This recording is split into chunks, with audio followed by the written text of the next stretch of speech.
पहरेदारों से बात हुई, भैया ये कौन सी जगह है? तो बोले ये तो सुदामापुरी। अरे जगह तो वही है, लेकिन यहां पर जब मैं गया था ये सब महल अटारी तो नहीं थे, ये महल कहां से आ गए, ये वैभव कहां से आ गए? अब सुदामा जी की आवाज से सबसे ज्यादा परिचित है केवल सुशीला, क्योंकि बाकी तो जितना कुछ है भगवान की माया है, सब कुछ भगवान ने प्रकट किया है। जितने द्वारपाल दास दासी, जितने सेवक, जितने महल खजाना, सब प्रकट किया। अगर पुराना कुछ है सुदामा जी के पास तो वो है केवल सुशीला। तो सुशीला ने ऊपर से आवाज सुन ली, अरे ये तो हमारे स्वामी सुदामा जी की आवाज है। और इस समय सुशीला बनी भैया एकदम रानी, बढ़िया साड़ी, करोड़ों अरबों रुपए की हीरे जवाहरातों से जड़ी हुई। सुशीला के मन में जैसी जैसी कामना थी सारी पूरी हो गई। अब तो सुशीला छनन मनन करती हुई जब देखे सुदामा जी तो आरती का थाल सजा करके दास दासियों को लेकर के महाराज दौड़ी चली आई और आकर के सुदामा जी की आरती उतारने लगी। सुखदेव जी महाराज कह रहे, पत्नी वीक्ष विस्फुरन्ती देवीं वैमानिकीमिव दासीनां निष्ककण्ठीनां मध्ये भान्ति सविस्मितः।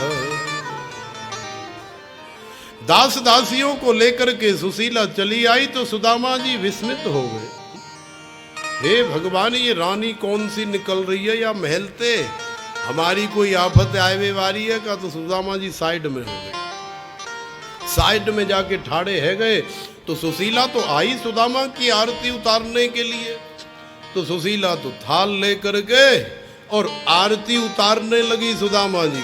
सुदामा जी की आरती उतारने लगी तो सुदामा जी और ज्यादा घबराए, सोचने लगे हे भगवान, आज हम पे पतो ना जन कौन सी गलती है गई, कहूँ राजा के यहाँ आए के अपराध है गयो, अब हमको दंड मिलेगा। ये आरती हमारी काई को उतार रही है, हमारी तो कभी समझ में ना आ रही। तो सुशीला आरती उतार रही है, सुदामा जी थर थर कांप रहे हैं, डर के मारे घबरा रहे हैं। और जैसे ही डरते हुए कांपते हुए सुदामा जी को सुशीला ने देखा तो सुशीला से रहा नहीं गया। सुशीला बड़ी जोर जोर से हंसने लगी, और सुदामा जी से ज्यादा सुशीला की हंसी से कौन परिचित होगा। जब सुशीला हंसने लगी तो सुदामा जी की खोपड़ी घूमी। सुदामा जी ने सोचा, अरे ये तो सुशीला है। अरे सुशीला, तू ये रानी कैसे बन गई?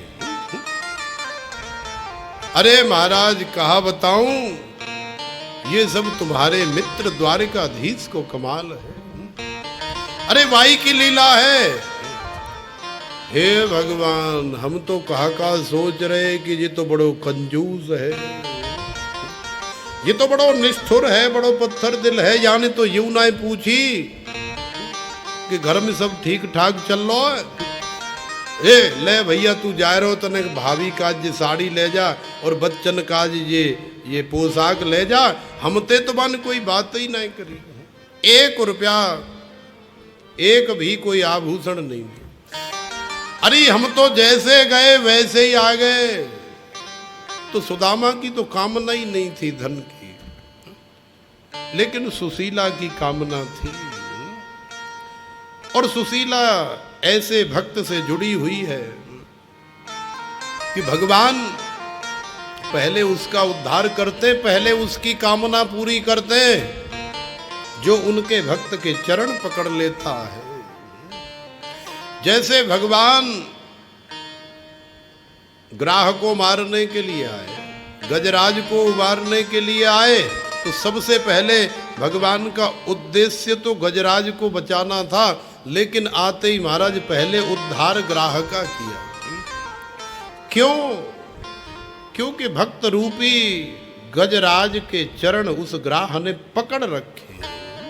तो सबसे पहले भगवान उसी का कल्याण करते हैं, उसी की कामना पूरी करते हैं जो भक्त के चरण पकड़ लेता है।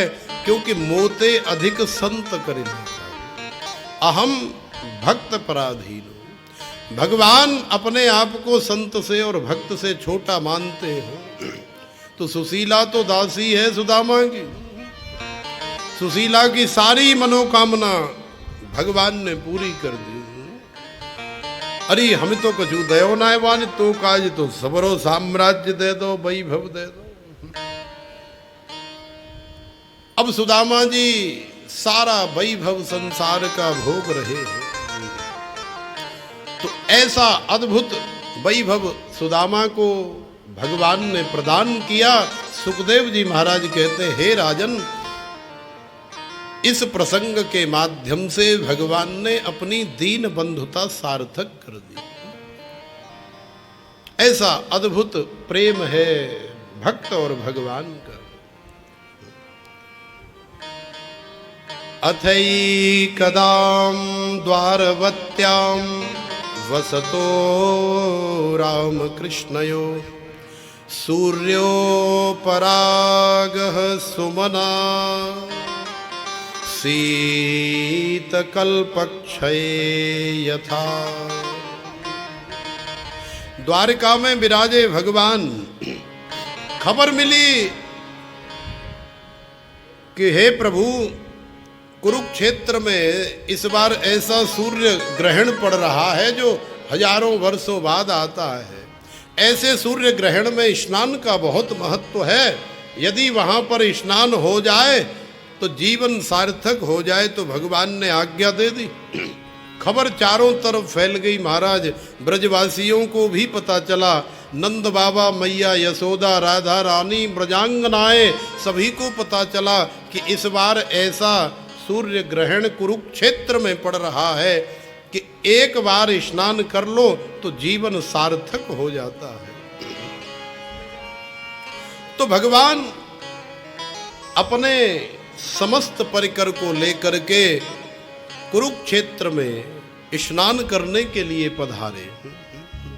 और इधर से सारे ब्रजवासी,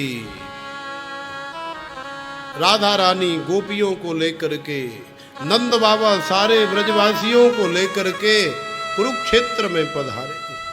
आप जानते हैं न, जब कुंभ का महापर्व लगता है तो बड़े बड़े महाराजों का स्नान सबसे पहले होता है, बाद में जनता नहाने जाती है।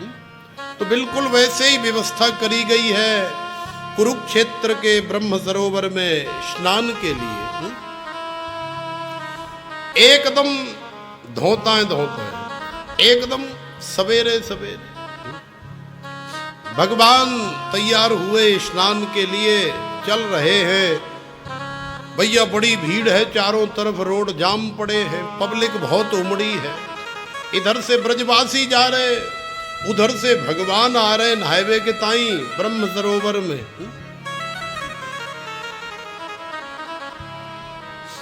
तो ब्रह्म सरोवर की ऐसी अद्भुत महिमा है, ब्रह्मा जी के द्वारा प्रकट है। अमृत का सरोवर उसे माना जाता है। भगवान चले, इधर से ब्रजवासी, उधर से भगवान।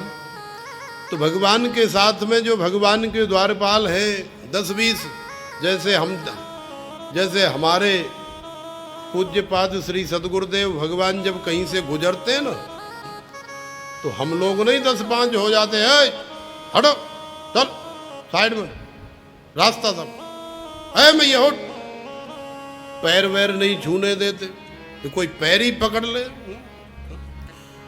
तो ऐसी व्यवस्था बनाए हुए चलते हैं, भीड़ भाड़ में से बड़े आराम से ले जाते हैं। तो ऐसे ही भगवान को सब ले जा रहे हैं पहरेदार। अब ऐसे धक्के मारते जा रहे हैं, हट इधर। अब धक्के मारते मारते जब ब्रजवासी आगे से आ रहे थे तो ब्रजवासियों को भी 2-4 धक्के मार दिए। तो ब्रजवासी तो महाराज आप जानते ही कैसे होते हैं, नेक देर में लाल ताते है जाते हैं। दो चार ब्रजवासी लाल ताते हो गए। लाल ताते है काई धक्का मार रो है त्यो का बिगाड़ो हमन तोते हमारी का दुश्मनी है काई को धक्का मारे चले आ रहे हो कहा बीमारी आ रही है। अच्छा तो तुमको पता नहीं है कौन आ रहा है? अरे तू बता ना को आ रहा है हमें क्या पता है? हम तो सूदे चले जा रहे नहाए के नहीं हम क्या लेनो देनो कोई आ रहा है। तुमको पता नहीं है द्वारिकाधीश पधार रहे द्वारिकाधीश पधार रहे। द्वारिकाधीश मतलब समझे नहीं तो फिर पूरा नाम बताया। पूरा नाम बताया तो कहते हैं कि छत्रपति राजमूर्ति धर्म चक्रवर्ती सर्वेश्वर सर्व स्वतंत्र गो विप्र प्रतिपालक विश्ववंद्य अखिल ब्रह्मांड नायक द्वारिकाधीश्वर भगवान श्री कृष्ण चंद्र पधार रहे। अब जैसे ही कृष्ण कहा तो कृष्ण तो पकड़ लिया क्योंकि कृष्ण के नाम से तो ब्रजवासी परिचित हैं। जैसे ही कृष्ण का नाम आया और अपने लाला की याद आ गई कन्हैया का स्मरण हो गया। अरे कहूं ये हमारो वालो कृष्ण तो ना है इतने वर्ष है गए या को यहाँ से भागे छोड़े कहीं यही तो ना राजा फाजा बन गो कहूं बाहर जाए के। तो जब बहुत डिटेल में पूछा तब जाकर के ब्रजवासियों को पता चला कि अरे ये तो वही अपनो ही कन्हैया है ये तो अपनो ही लाला है ये तो वही कृष्ण है। और फिर कहने लगे चलो अब बता दिया हटो हटो।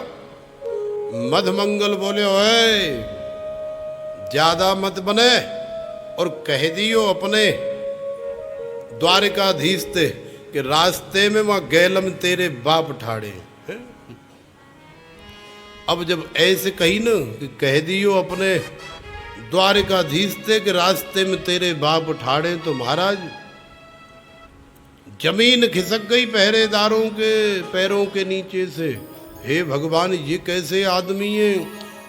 सारे संसार में भगवान की जय जयकार हो रही है और ये गांव के गमार दो कौड़ी के ग्वारिया कह रहे हैं कि रास्ते में गैल में कह दियो वाते वा के बाप ठाड़े हम ते आकर के मिले क्योंकि समझ गए ब्रजवासी ये अपनो ही कन्हैया ये अपनो ही लाला है ये अपनो ही कृष्ण है।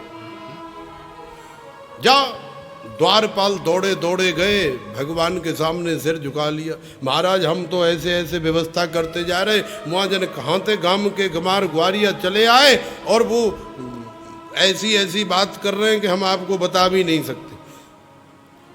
गांव के गंवार ग्वारिया कहते ही भगवान को ब्रजवासियों की याद आ गई और याद आ गई भगवान को तो भगवान ने कहा कि जैसे कहा है वैसे ही बता।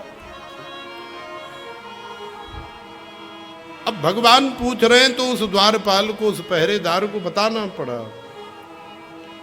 प्रभु कहना तो नहीं चाहिए लेकिन वो जो कह रहे कह दियो अपने कृष्ण ते और द्वारिकाधीश ते जाए करके कि वहां गैल में वहां रास्ते में तेरे बाप ठाड़े। अब जैसे ही ऐसे कन्हैया ने सुना तो भगवान से रहा नहीं गया दौड़े चले क्योंकि भगवान को इस तरह से ब्रजवासी के अलावा और कोई संबोधन नहीं कर सकता बोल ही नहीं सकता। ये अधिकार सिर्फ ब्रजवासी को प्राप्त है भगवान को गाली देने का भगवान को मारने का भगवान की कमर पर घोड़ा बना के चढ़ने का। ब्रजवासी के अलावा और किसी को संसार में ये अधिकार प्राप्त नहीं है। भगवान समझ गए हमारे ब्रजवासी आ गए दौड़े चले आए कन्हैया और आकर के हृदय से लगा सब श्रीदामा मधुमंगल सब ब्रजवासियों से मिले सबका स्नान हुआ। स्नान करके सब अपने अपने तंबुओं में गए तंबुओं में जाकर बाद में भगवान को याद आई। भगवान ने सोचा कि ये ब्रजवासियों की महिमा तो बड़ी अद्भुत है, राधा रानी की महिमा भी थोड़ी होनी चाहिए, क्योंकि श्रीमद् भागवत में वैसे भी राधा रानी का नाम नहीं लिया। श्री सुखदेव जी महाराज ने इसी डर से कहीं राधे कहते ही और समाधि न लग जाए, नहीं तो ये परीक्षित तो बेचारे 7 दिना के मेहमान हैं, बीच ही में लटके रह जाएंगे, हम तो चले जाएंगे समाधि में। और इनको कहा होगा बेचारे जो कथा सुन रहे, अब हम यहीं सो जाएं या समाधिस्थ हो जाए, तो तुम कितनी देर बैठोगे ना, सबरे उठ उठ के चले जाओगे। अरे बाबा जी तो सोए गए, बाबा जी को तो है वो काम। तो राधा जी का नाम श्रीमद् भागवत में स्पष्ट अक्षरों में नहीं लिया, तो भगवान ने सोचा कि यहाँ राधा रानी भी आई है, और हमारी राधा रानी की कितनी महिमा है ये हमारी सारी रानियां देखें, हमारे सारे द्वारिकावासी देखें। इसलिए भगवान ने एक छोटा सा नाटक किया। भगवान रोने लगे और सीना ऐसे पकड़ लिया। भगवान ऐसा नाटक करने लगे जैसे किसी को हार्ट अटैक होता है ना, बड़ी जोर से हृदय में दर्द होता है, ब्लॉकेज हो जाती है, पीड़ा। भगवान रोने। नारद जी क्या हुआ प्रभु? भगवान कुछ नहीं। अरे प्रभु क्या हुआ? सब परेशान हो गए, 1 मिनट में कितने इकट्ठे हो गए। भगवान कहने लगे यहाँ दर्द है रो बड़ी जोर, मुझे तो ऐसी लग रही है कि मुझे तो हार्ट अटैक है जाए। अब हार्ट अटैक को नाम भगवान ने लियो तो सबरे घबराए गए। अरे भैया वैद्य लाओ, इलाज करवाओ। भगवान बोले कोई इलाज नहीं, केवल एक ही इलाज है। क्या इलाज है?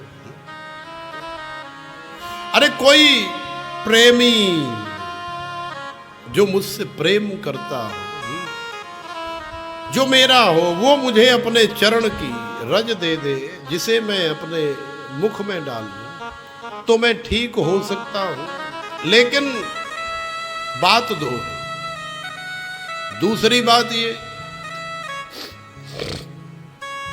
सबरे तैयार है गए देवे काज। अरे ये कौन सी बड़ी बात है, हमारे चरण की रज ले ले, कम से कम ठीक तो हो जाए। लेकिन नारद जी ने कही, अरे भाग्यवानो, ये भगवान है, साक्षात द्वारिकाधीश प्रभु है, इनको अपने चरण की रज खिलाने का मतलब जानते हो? अनंत युगों का ह्रास हो जाएगा, कितने युग बदल जाएंगे, लेकिन जो अपने चरणों की रज इनको देगा उसका उद्धार नरक से नहीं होगा। उसे तो कितने अनंत जन्मों तक नरक में वास करना पड़ेगा, बड़ी बड़ी यातनाएं बर्दाश्त करनी पड़ेगी। अब तो सब एकदम से चौंके। अरे इतने वर्ष नरक में कौन जाएगा? हम नहीं जाएंगे, हम नहीं देंगे। तो जो अभी सब देने के लिए तैयार थे सब हट गए, कोई तैयार नहीं हुआ। अब नारद जी भटकते हुए, खोजते हुए कि कोई दैवे वारो मिल जाए, चाहे कोई दैवे वारी मिल जाए। सब गोपियों के पास गए, लेकिन कोई गोपी ये बात सुन के तैयार नहीं भई, सबने नाई कर दी। जब सबने नाई कर दी तो फिर राधा रानी के पास पहुंचे, और राधे रानी से याचना करी, हे राधे रानी। राधे रानी ने कही, मैं दूंगी, मैं सड़ने के लिए, मरने के लिए, अनंत जन्मों तक नरक का उपभोग करने के लिए तैयार। नारद जी राधे रानी से प्रार्थना करते, विनय करते हैं, राधे तेरे चरणों की श्यामा, तेरे चरणों की गर धूल जो मिल जाए,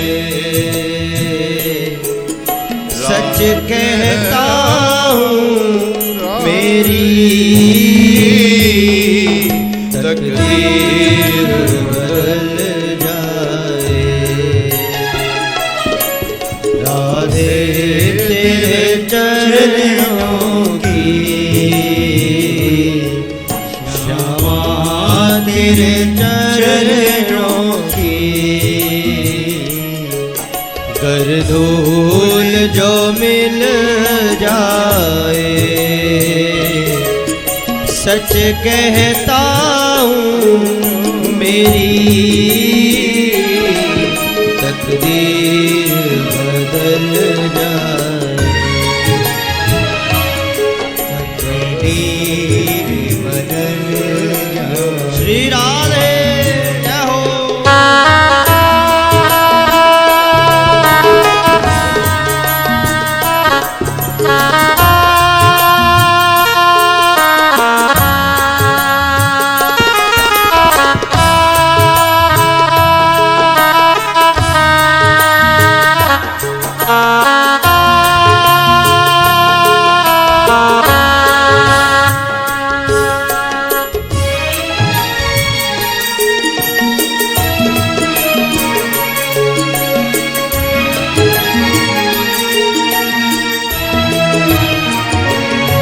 सुनते हैं तेरी रहमत,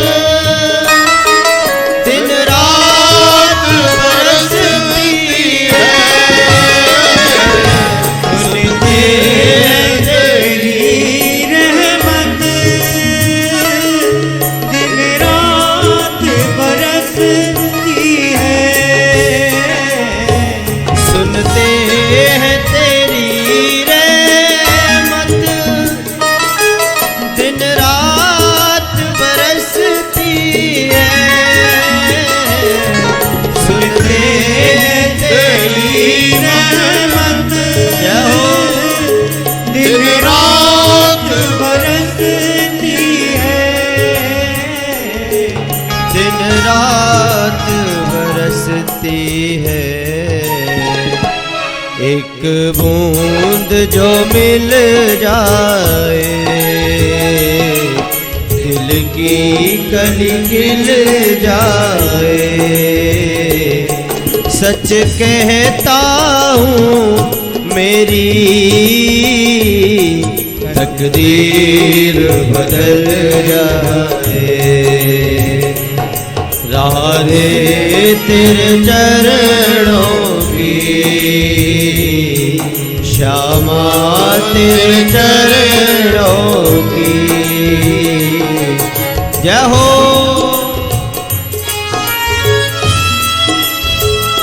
तालियों की सेवा करते हुए बड़े भाव से गाएंगे जय हो।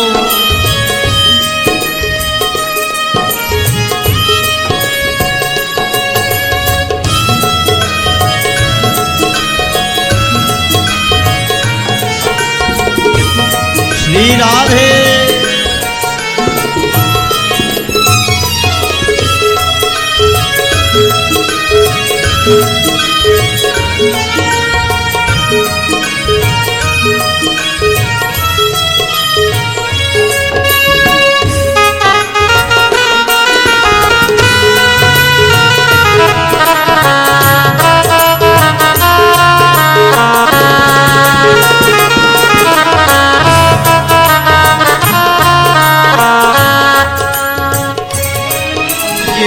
मन बड़ा चंचल है, कैसे तेरा भजन करूं। ये मन बड़ा चंचल है, कैसे तेरा भजन करूं। ये मन बड़ा चंचल कैसे तेरा भजन करूं। ये मन बड़ा चंचल है, श्री कैसे तेरा भजन करूं। कैसे तेरा भजन करूं। जितना इसे समझाऊं उतना ही मचल जाए। सच कहता हूँ मेरी तकदीर बदल जाए। श्री राधे राधे तेरे चरणों की जो मिल जाए। सच कहता हूँ मेरी तकदीर बदल जाए। श्री राधे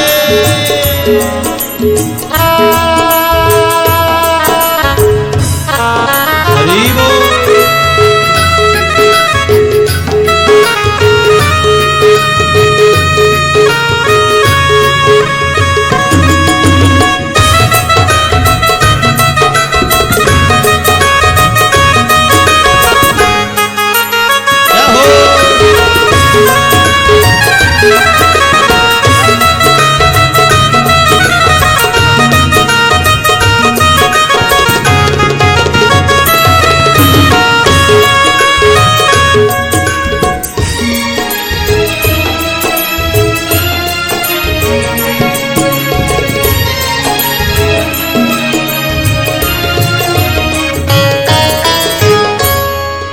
नजरों से गिराना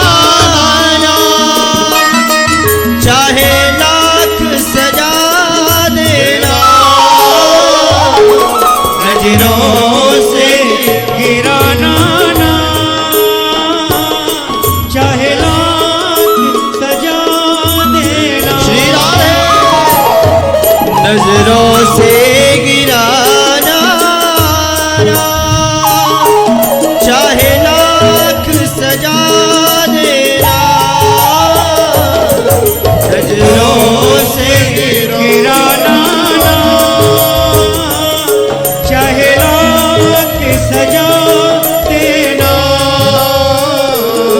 चाहे लाख सजा देना। नजरों से जो गिर जाए मुश्किल ही संभल पाए। सच कहता हूँ मेरी तकदीर बदल जाए। राधे तेरे चरणों की श्यामा तेरे चरणों की कर धूल जो मिल जाए। सच कहता हूँ मेरी तकदीर बदल जाए। श्री राधे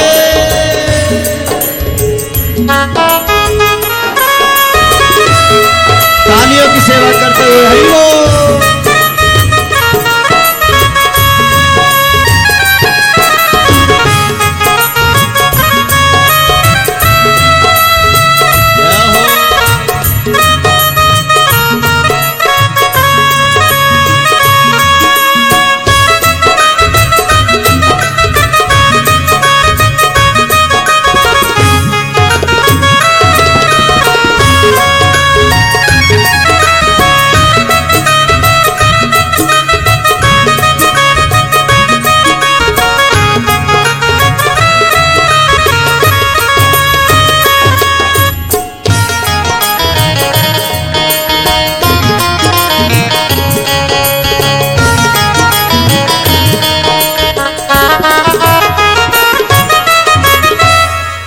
राधे इस जीवन की बस एक तमन्ना है। राधे इस जीवन की बस एक तमन्ना है। राधे इस जीवन की बस एक तमन्ना है। राधे इस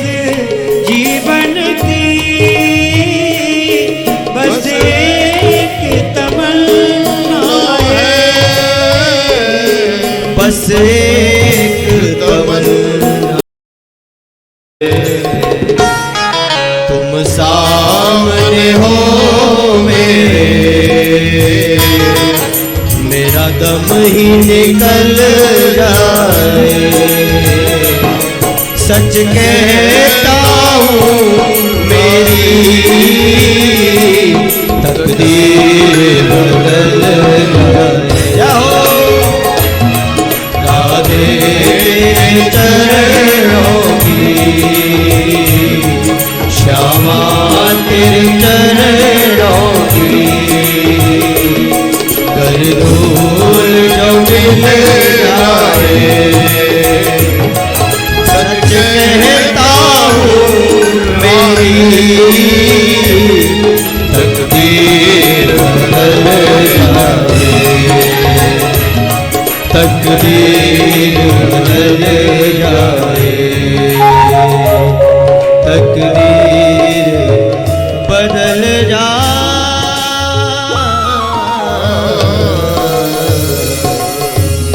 जय जय श्री राधे।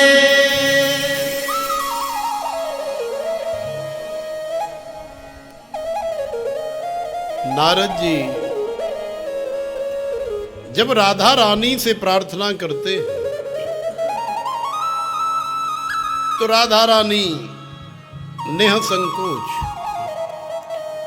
अपने चरणों की रज दे करके भगवान को स्वस्थ करती है। ये प्रेम है।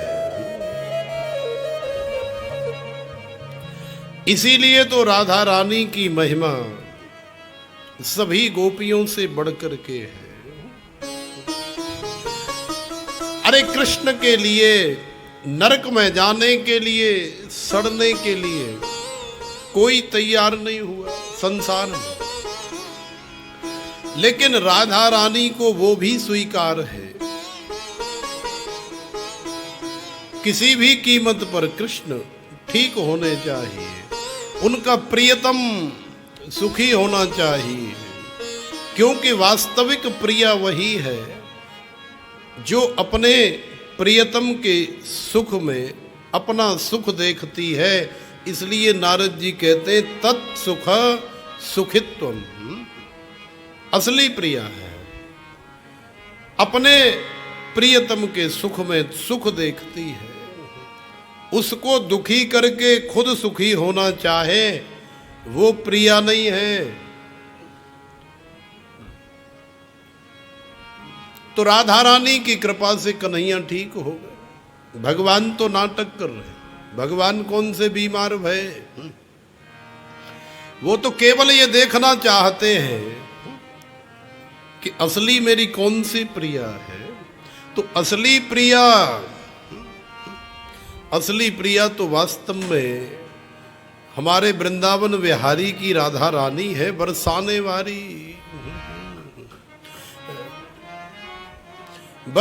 वाली राधे से बढ़कर के कृष्ण की और कोई प्रिया नहीं है।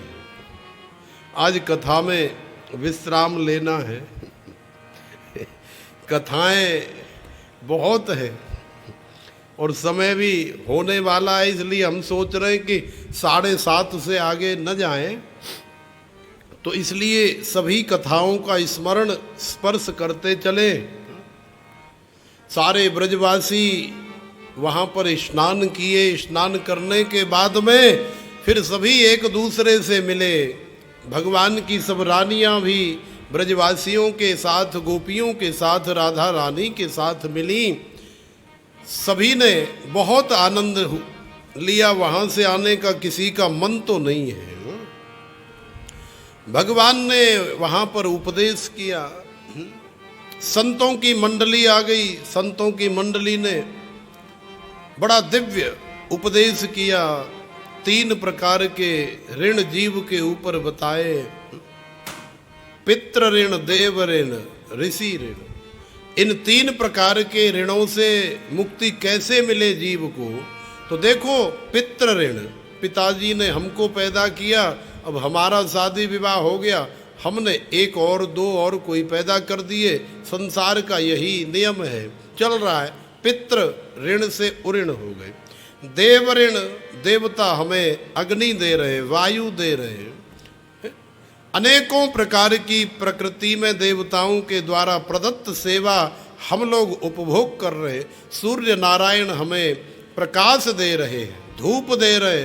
ठंडी में महाराज 4 दिन धूप नहीं निकले तो हालत खराब हो जाती है, चाहे तुम कितने भी हीटर में क्यों न बैठ जाओ।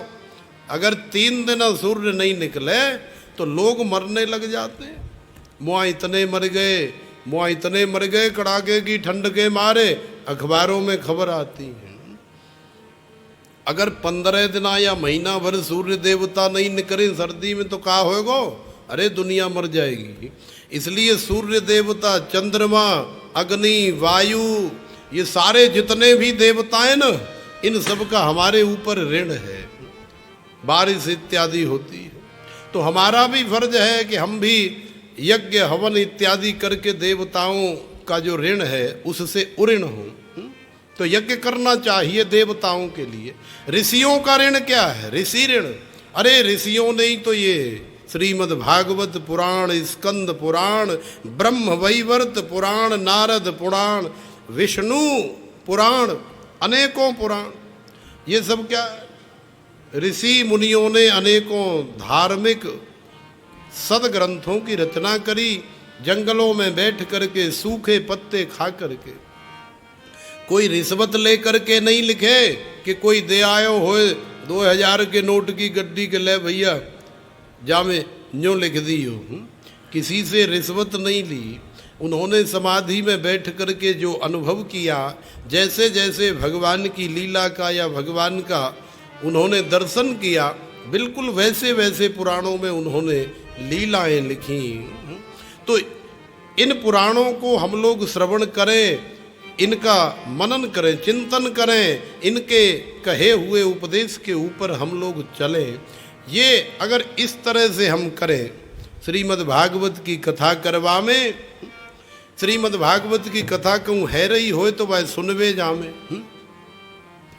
कोई यज्ञ हो रहा हो तो उसमें हिस्सा लें, कहीं भंडारो है रो तो वहाँ में सहयोग करें, कहीं कथा है रही है तो वहाँ में भी सहयोग करें, कोई भी सत्कार्य है रो तो वहाँ में सहयोग करें।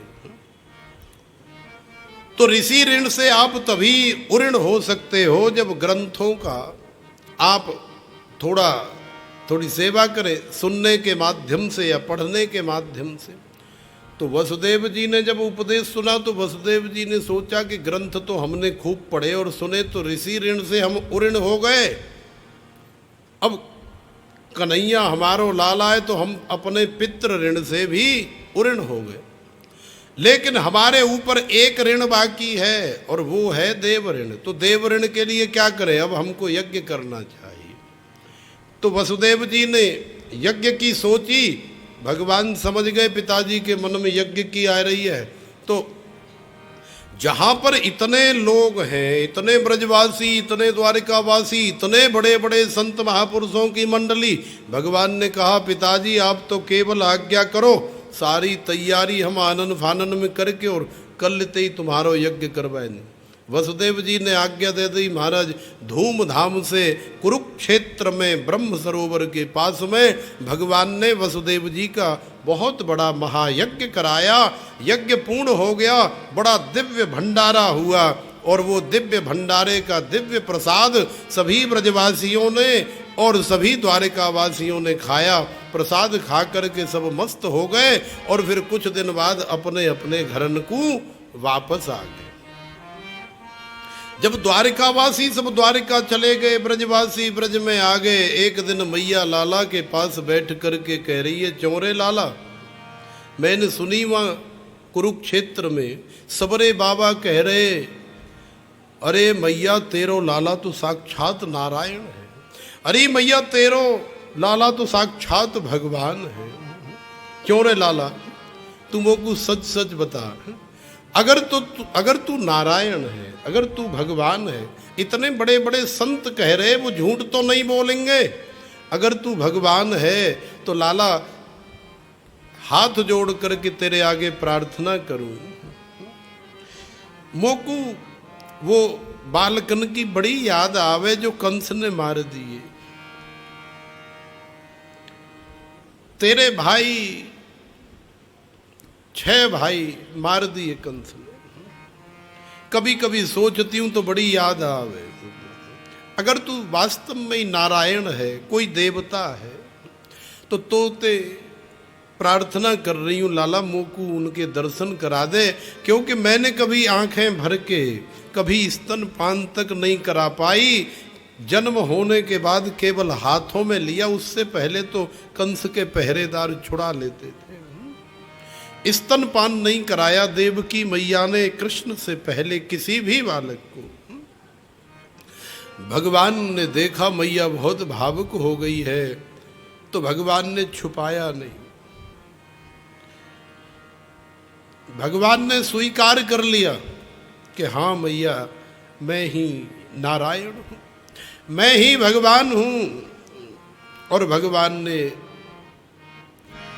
यमराज को कहा, यमराज वो 6 बालक वापस करो। तो यमराज जी वो बालक लेकर के वापस आए, मैया की गोदी में 6 बालक रख दिए। ले मैया ये तेरे 6 बालक हैं जो कंस ने मारे, अब तू खूब लाड़ लड़ा, खूब प्यार कर, खूब दूध पिला।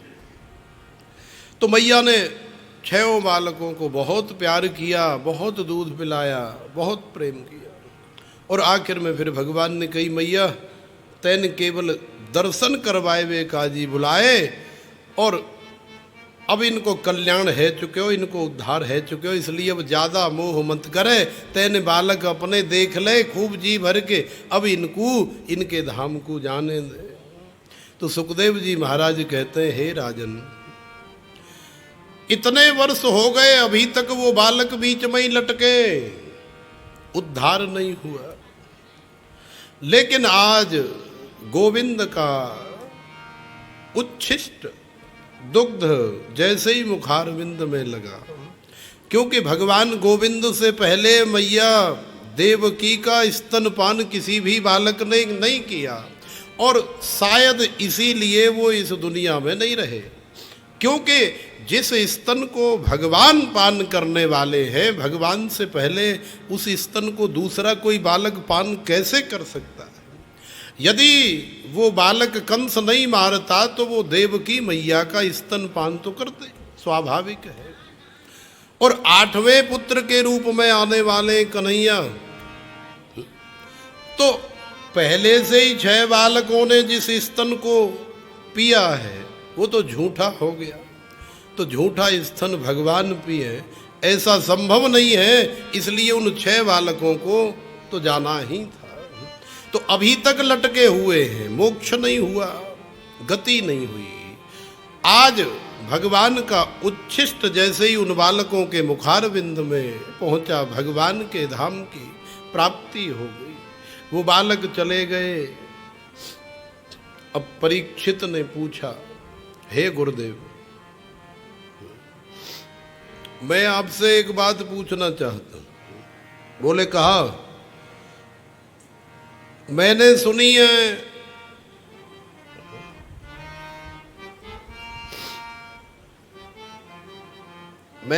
है कि भगवान हमारे दादाजी को विवाह कैसे भयो, हमारे दादा दादी को विवाह कैसे भयो। मैंने सुनी है कि हमारे दादाजी हमारी दादी है भगाए के लाए। सब जानते हैं परीक्षित के दादाजी हैं अर्जुन, सुभद्रा को भगा के लाए। लेकिन सुभद्रा अर्जुन से प्यार तो नहीं करती, प्रेम तो नहीं करती, जानती भी नहीं है। लेकिन दाऊ भैया सुभद्रा का विवाह अपने परम शिष्य दुर्योधन के साथ करा देना चाहते हैं, और कन्हैया जानते हैं कि दुर्योधन के साथ सुभद्रा का विवाह हो गया तो वो तो मरेगा, विधवा हो जाएगी। और दुष्ट आदमी ऐसे दुष्ट के साथ भगवान की बहन का विवाह, भगवान की विवाह का बहन का विवाह दुष्टों के साथ होगा तो संसार का क्या होगा। तो भगवान ने लीला करी, भगवान ने अर्जुन की तारीफ के बड़े पुल बांधे। अरे बहन सुभद्रा, तेने अर्जुन देखो का बड़ो मलूक है, बड़ो गोरो चिट्टो है, बड़ो सुंदर है। भगवान रोज सुभद्रा से अर्जुन की बात करे, अरे वो ऐसो है वो है, और ले के बार बार सुभद्रा के पास आमे। महाराज दिखाए दिखाए के और अर्जुन की इतनी तारीफ करी कि सुभद्रा भी समझ गई कि शायद हमारी शादी ये इसी से कराना चाहते हैं। तो सुभद्रा को भी अर्जुन से प्रेम हो गया। भगवान ने जबरदस्ती कराया, क्योंकि चाहते हैं अर्जुन के साथ ही सुभद्रा का विवाह हो। लेकिन दाऊ भैया के रहते हुए रीति रिवाज के माध्यम से विवाह संभव नहीं है। तो अर्जुन को भगवान ने समझाया कि भैया तुमको ऐसे ऐसे करना पड़ेगा। अर्जुन तो घबराने लगे। अर्जुन ने कहा, अरे कन्हैया, हे कृष्ण, अगर दाऊ भैया पतो पड़ गई, अगर हम पकड़ में आ गए तो महाराज फिर बचेंगे नहीं, कोलू में पैर दे जाएंगे। कन्हैया ने कही, कोई बात नहीं, वह बात की चिंता नहीं करनी, वो सब हम देख लेंगे, तुम हम जैसे कह रहे हैं वैसे ही करो।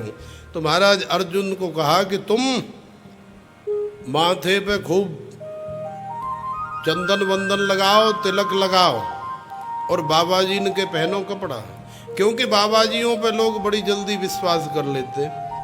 आओ महाराज, आओ विराज,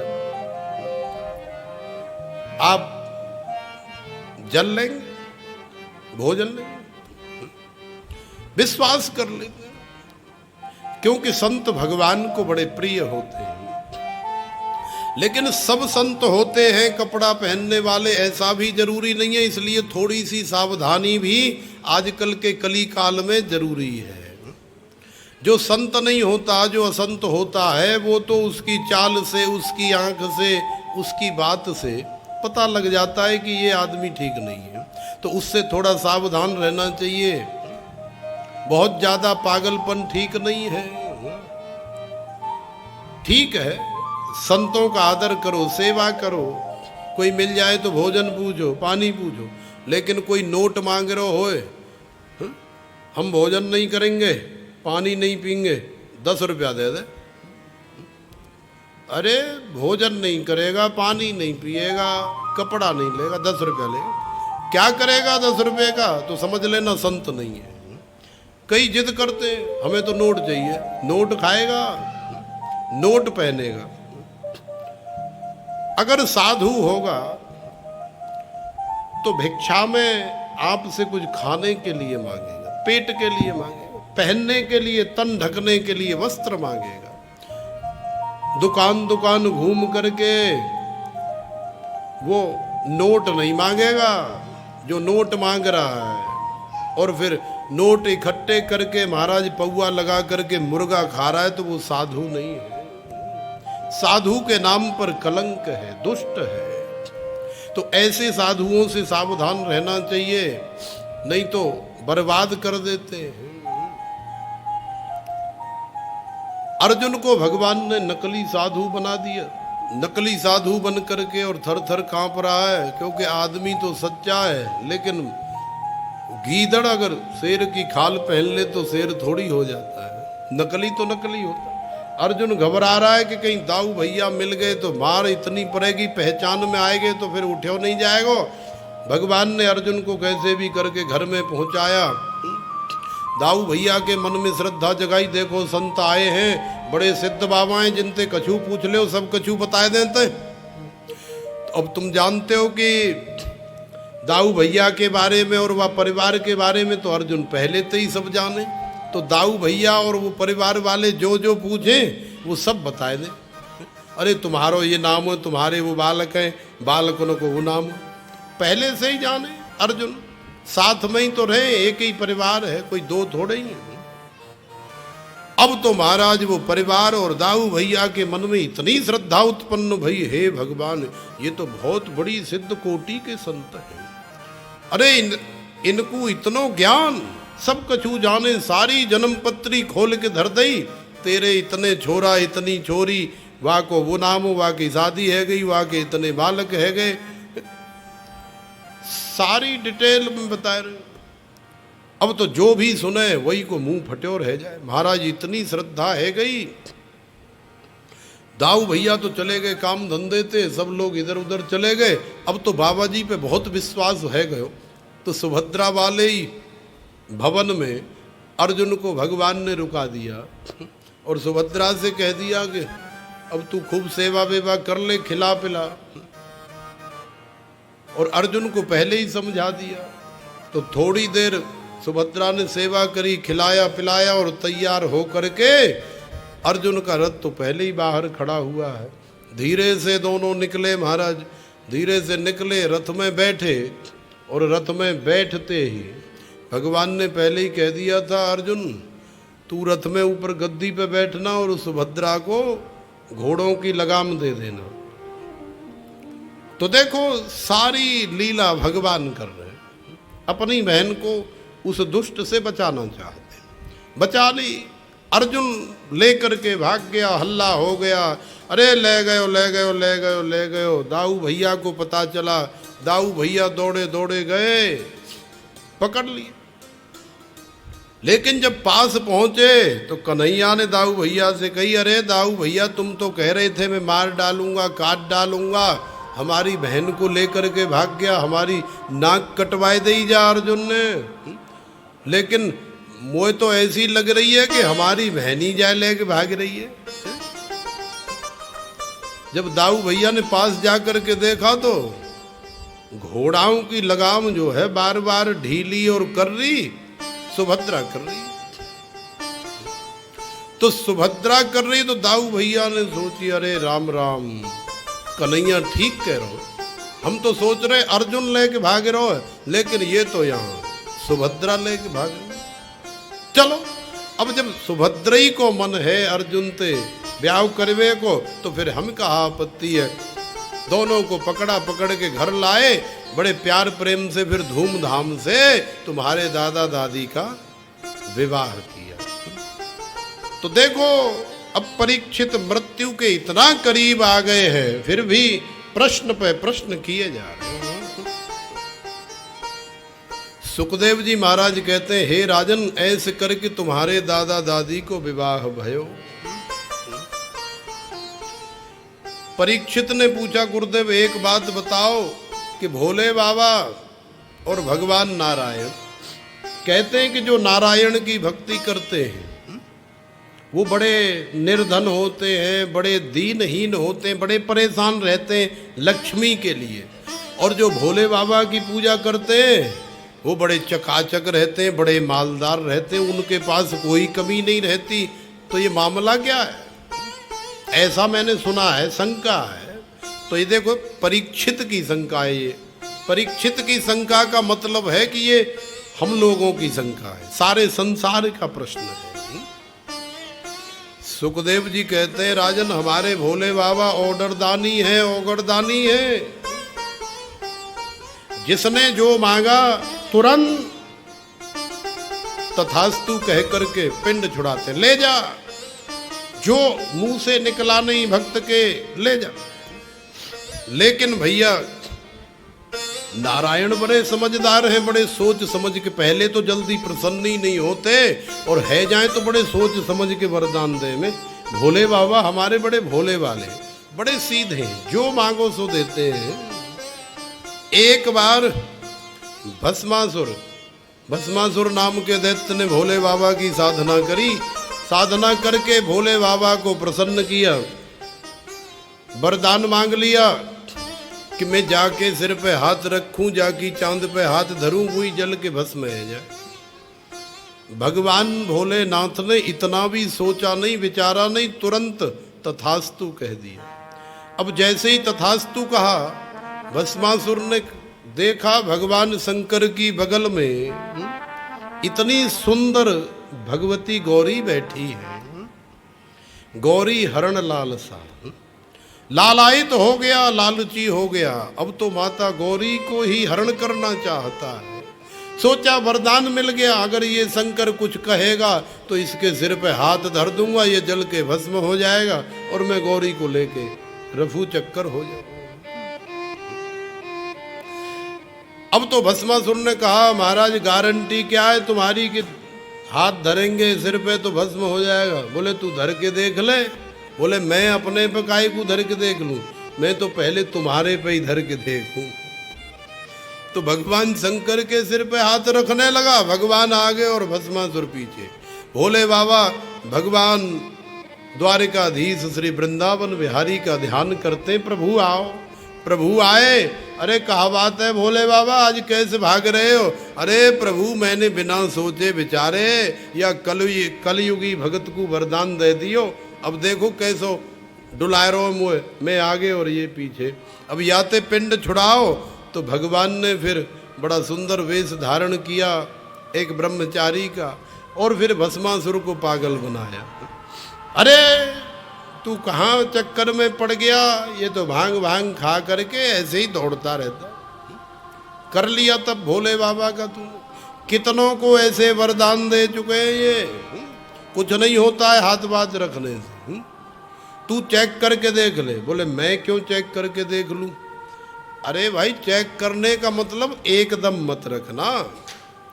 पहले ऐसे कर, फिर थोड़ा ऐसे कर, फिर थोड़ा ऐसे कर। मतलब अगर गरम गरम लगे, अगर तेरे को कुछ गरम गरम लगे थोड़ा भी तो हटा लेना। अगर आग होगी उसमें जलाने वाली तो कहीं ना कहीं तो थोड़ा बहुत गरम गरम लगेगा कि नहीं? भगवान ने अपनी माया से उसे ऐसा मोहित किया भस्मासुर को, महाराज चक्कर में आ गया। और फिर भगवान जैसे कह रहे हैं वैसे ही कर रहा है। ऐसे गया, धीरे धीरे हाथ उसने देखा, नहीं गरम हुआ, नहीं गरम हुआ, नहीं गरम हुआ। और ऐसे करते करते पूरा हाथ जैसे ही सिर में लाया जल करके भस्म हो गया। बोलिए श्री वृंदावन बिहारी लाल की। तो भगवान भोलेनाथ तो बिना सोचे विचारे भक्तों को वरदान दे देते हैं। ये भोलेनाथ की महिमा है। भोलेनाथ बिहारी जी से मिले, अब खाई सो खाई, आगे राम दुहाई। हे प्रभु आगे से ऐसी गलती नहीं करूंगा। आजकल लोग बड़े चालाक है गए, कछू मांग लेते हैं। नेक भजन कर लियो नहीं और देखो हे प्रभु कैसे करके बस ये काम है जाए, और काम ही काम करवा में नेक नेक भजन करके। लेकिन अब भगवान भी इतने भोले भाले नहीं, भगवान भी देख दाख के काम करते हैं। इसलिए असली काम करो, नकली काम नहीं। श्री सुखदेव जी महाराज कहते हैं, हे राजन अब समय आया तो समय के हिसाब से यदुवंश को साप लगा। द्वारका के प्रभास क्षेत्र में संत महापुरुष आए। संत महापुरुषों की टोली आई है। भगवान के यहाँ जितने बाल गोपाल हैं, जितने बच्चे हैं ना, वो सारे बड़े उद्दंड हो गए। और इतने उद्दंड हो गए कि भगवान समझाते हैं, बेटा कभी संतों का अपराध नहीं करना, संतों को गाली गलौज मारपीट छेड़खानी कभी नहीं करना। संतों का अपराध मैं क्षमा नहीं करता, क्योंकि साधवो हृदयम मह्यम, साधु मेरा हृदय है और मैं साधुओं का हृदय हूँ। मैं साधुओं के हृदय में रहता हूँ और साधु मेरे हृदय में। इसलिए संतों को कभी नहीं सताना, नहीं तो कभी माफ नहीं करूंगा। भगवान का उपदेश समझ में नहीं आया। प्रभास क्षेत्र में संत मंडली आई, बड़े बड़े संत महापुरुष आए द्वारिका के पास। लेकिन जो उद्दंड बालक होते हैं ना, वो महाराज संतों का बड़ा मजाक उड़ाते हैं, भले ही एकदम सत्यानाश हो जाए। विश्वामित्रो सितः कन्वो दुर्वासा भृगुरंगिरा कश्यपो वामदेवोत्री वसिष्ठो नारदादयः।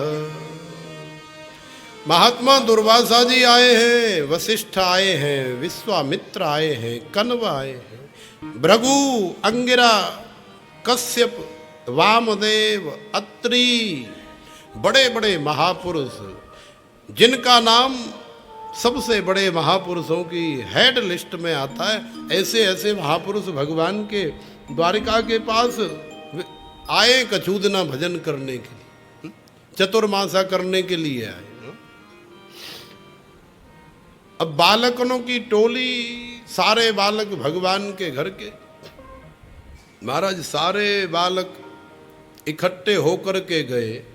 तो जो सांब है ना भगवान का पुत्र, वो बड़ा सुंदर है, एकदम इतना सुंदर है, खड़ा कर दो तो लड़की और लड़के में कोई फर्क नजर नहीं आए, क्योंकि वो भगवान शिव और पार्वती, भगवान गौरी, माता गौरी दोनों ही हैं। दोनों ने आशीर्वाद दिया और दोनों ही आधे आधे रूप में प्रकट हुए। तो सांब के अंदर आधी भगवती गौरी है और आधे भगवान शंकर है। सांब को लेकर के गए महात्माओं के पास, बाबा जी राम राम। बोले राम राम। आओ भैया बैठो, कहाँ से आए बालको, आज खेलते भाई। अरे कछू ना है बाबा जी, अब कहा बात बताएं, हम तो बड़े परेशान हैं। ये देखो हमारे यहाँ ना एक बहू है। बोले कौन सी बहू? बोले यही बहू, या के ना महाराज कहा बताएं, या के 3-4 छोरी पहली है चुकी, हम बड़े परेशान हैं। और अब की बार अगर छोरी है गई तो हम तो मरी जाएंगे। तो हम ये जानना चाहते हैं कि ये गर्भवती है। अब आप देख करके बताए दो हमको कि या के पेट में या के गर्भ में कहा है, छोरी होएगी कि छोरा होएगा। महाराज दुर्वासा ऋषि को भयंकर क्रोध आया। दुर्वासा तो पहले ही क्रोध के लिए विख्यात जाने जाते हैं। दुर्वासा जी ने ध्यान लगा करके देखा, क्रोधित हो गए, क्योंकि न तो छोरी है न छोरा है, क्योंकि वो कोई बहू थोड़ी है, ऐसे ही पेट पे लत्ता से बांध रखे, ऊपर से साड़ी वाड़ी पोलका वोलका पहनाए रखे, ऐसी जनानी सी बनाए रखे, मजाक करने के लिए, ये देखने के लिए कि ये असली बाबाएं कि नकली, परीक्षा लेने के लिए। तो संतों की परीक्षा मत लो, हाथ जोड़ दो। अगर कुछ कर नहीं पा रहे तो हाथ जोड़ दो, महाराज जी माफ करना, हमारे बस की बात नहीं है। लेकिन परीक्षा मत लो कि असली है कि नकली। कई बार असली मिल जाता है, नकली मिल जाए तो कोई बात नहीं, लेकिन असली मिल गया तो महाराज बहुत बड़ा नुकसान हो जाता है। महात्मा दुर्वासा जी बोले, देखो बेटा, तुमने सब संतों को बेवकूफ समझा, तुमने संतों का मजाक उड़ाया, हंसी उड़ाई, तो जाओ जनिष्यति वो मंदा मुसलम कुलनासनम। या के गर्भते न छोरी होएगी न छोरा होएगो, ऐसो मूसल पैदा होएगो कि वाई मूसल ते तुम्हारे सारे वंश को सत्यानाश है जाए। तो दुर्वासा जी ने श्राप दे दिया। अब बालक बड़े घबराए, बालक घबराए। अब भगवान को भी डर के मारे नहीं बताते, क्योंकि भगवान ने पहले ही बोल रखा है संतों के साथ कभी हंसी मजाक नहीं करना। तो अब क्या जवाब देंगे कि संतों से हंसी मजाक करने गए थे? भगवान पहले समझा चुके। काका अक्रूर से कही, काका जी हमसे तो बड़ा अपराध है, को गलती है गई। और जब वो लत्ता वत्ता खोले ना पेट से, तो वामिते के इतनो लंबो लोहे को मूसल निकल पड़े सरिया सी। अब अक्रूर जी ने और वो बालक ने सब सिलबट्टा पे खूब घिस्यो, घिस करके पूरा घिस घिस के पानी बना के पूरा सागर में बहा दिया। लेकिन फिर भी उसकी छोटी सी कोई कील रह गई और वाकू मछली निकल गई महाराज। और वाह घिसे हुए की सागर के किनारे किनारे एर का नाम की कील जैसी घास उत्पन्न हो गई। एक दिन देवर्षि नारद भ्रमण करते द्वारिका में आए। भगवान ने बड़ा दिव्य स्वागत सत्कार किया नारद जी का, और नारद जी को समझाया, हे नारद जी, मैंने बहुत लोग माने भगवान तो साक्षात भगवान है, और भगवान के साथ जो रहे, लोग तो भगवान का नाम लेकर के तर जाते हैं, मुक्ति पा लेते हैं, लेकिन भगवान के कई बार ऐसा होता है कि भगवान के साथ रहने वाले भी नहीं तर पाते। कितने कौरव, कितने दुष्ट, कितने लोग भगवान के साथ रहे, लेकिन भगवान को कभी जान ही नहीं पाए। तो इसी तरह से वसुदेव जी देवकी भगवान के साथ रहते हुए भी भगवान को अपना लाला मानते हैं। भगवान यदि कहे कि मैं भगवान हूं तो भी नहीं मानेंगे। इसलिए नारद जी से भगवान ने कहा कि हमारे पिता को भागवत का उपदेश करो, हमारे पिता को भगवान की महिमा समझाओ। यदि तुम उपदेश करोगे तो तुम्हारी बात जरूर मानेंगे, क्योंकि तुम दूर के हो। अरे आनगाम कैसे कहते हैं वो, आन गाम को जोगिया और अपने गाम को सिद्ध एक ही बराबर होता है। माने अपने घर का जो सिद्ध बाबा जी है वो गांव वालों के लिए उसकी कोई ज्यादा वो नहीं होती है गो ऐसी बाबा जी यहाँ पे कहा मैं।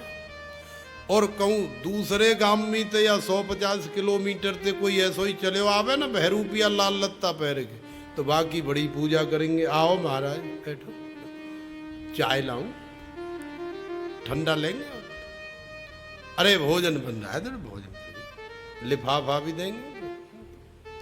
तो आन गांव का जो, तो भगवान कहते हैं कि हमारी बात तो हमारे यहाँ के काऊ के समझ में आए ना रही।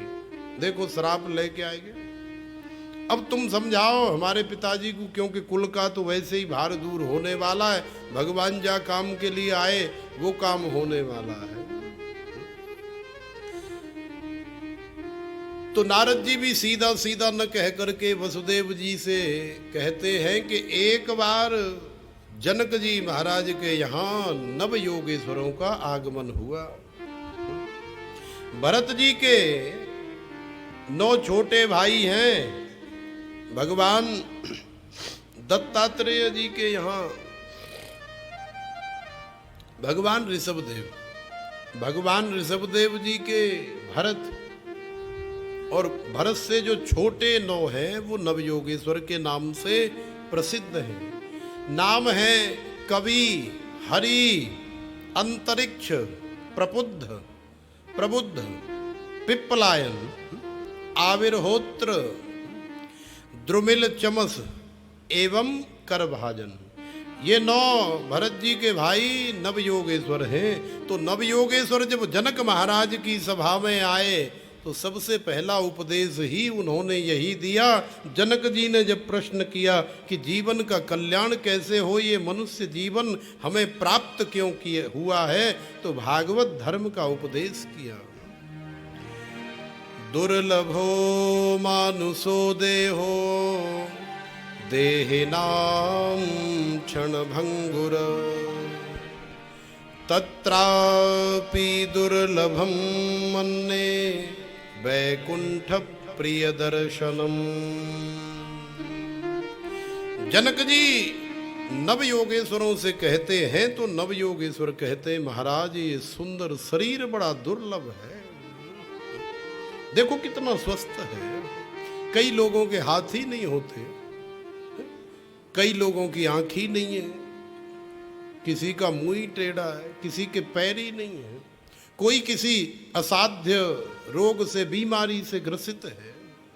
हमें भगवान ने कितना सुंदर स्वरूप दिया है।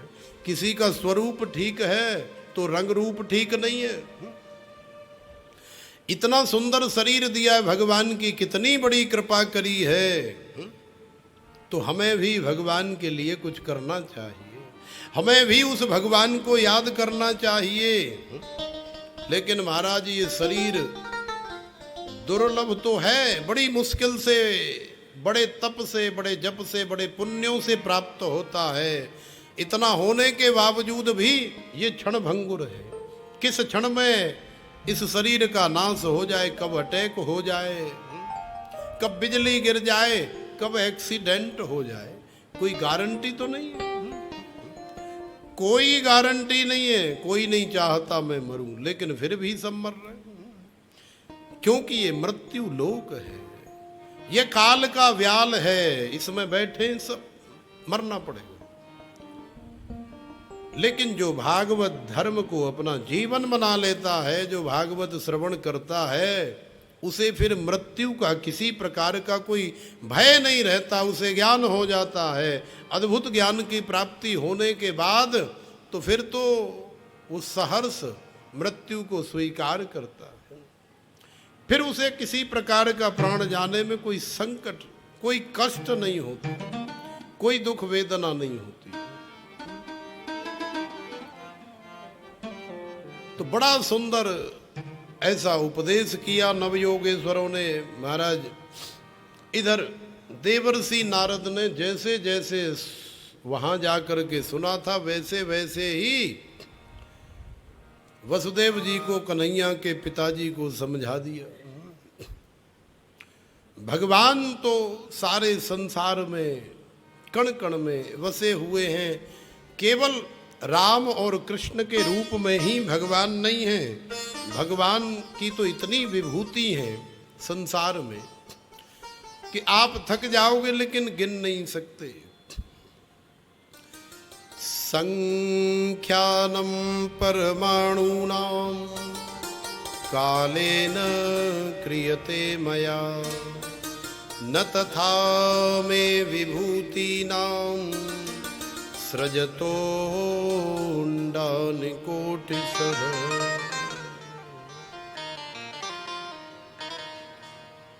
श्री सुखदेव जी महाराज ने भगवान के प्रमुख अवतारों का, रूपों का वर्णन किया। लेकिन भगवान के इतने अवतार हैं, भगवान के इतने अंशावतार हैं, कण कण में भगवान ही तो बसे हैं। कौन गिन सकता है? कोई गिनती नहीं कर सकता भगवान के अवतारों। जैसे जैसे जब जब जहां जहां जरूरत होती है भगवान अवतार लेते हैं। महाराज यदुवंश को तो पहले ही साप लग चुका है, और यदुवंश के संहार से पहले पिताजी का तो उपदेश करा के पहले ही उद्धार भगवान करवा चुके हैं।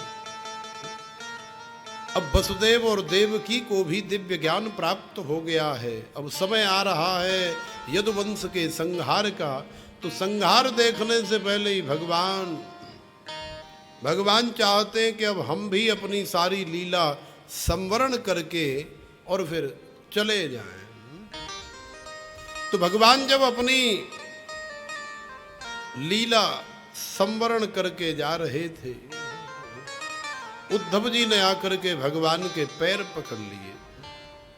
हे प्रभु, मैं तो मर जाऊंगा, आपके बिना मैं कहां जाऊंगा? आप संसार छोड़ करके जा रहे हैं, आप संसार से चले जाएंगे तो हम कहां जाएंगे? मैं तो आपके बिना जीवित नहीं रह सकता। यदि आप संसार छोड़ करके जा रहे तो मुझे भी अपने साथ में ही लेकर के चलो। यदुवंशे वतीर्णस्य भवत पुरुषोत्तम, सरक्षतं व्यतीयाय पंचविंशाधिकं प्रभो। 125 वर्ष तक भगवान हमारे कन्हैया इस धराधाम पर रहे। 125 पंचविंशाधिकम प्रभु, 5 20 और 100, 125 वर्ष तक कन्हैया हमारे इस धराधाम पर रहे। और फिर अब लीला संवरण करने का समय आया तो भगवान जाने लगे। उद्धव छटपटाया।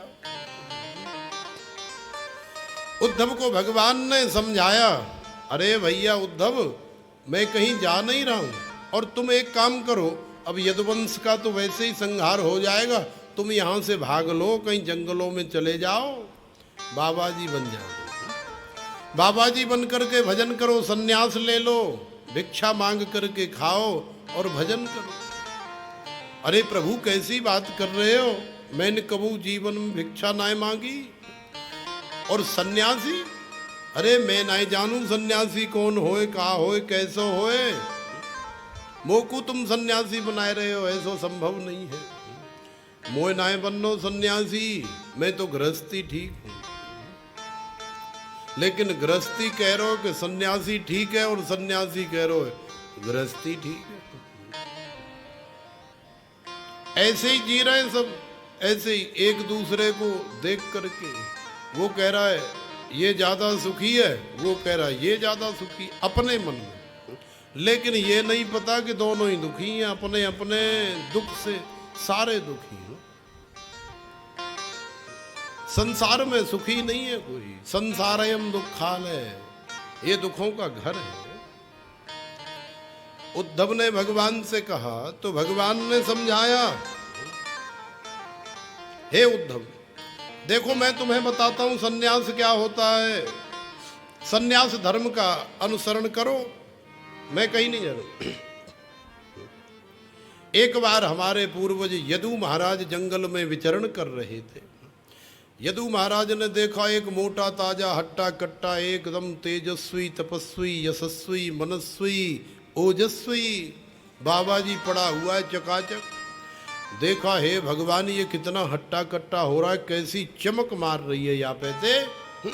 अरे यार जंगल में ये क्या खाए रहो है, हम तो माल खाए खाए के मर गए, सोने की भस्म चांदी की भस्म ये वो पतोना जन का खाए लो, लेकिन हमारे ऊपर तो आज तक ऐसी चमक ना आई। और ये बाबा जी यहाँ जंगल में ऐसो का खाए रहो।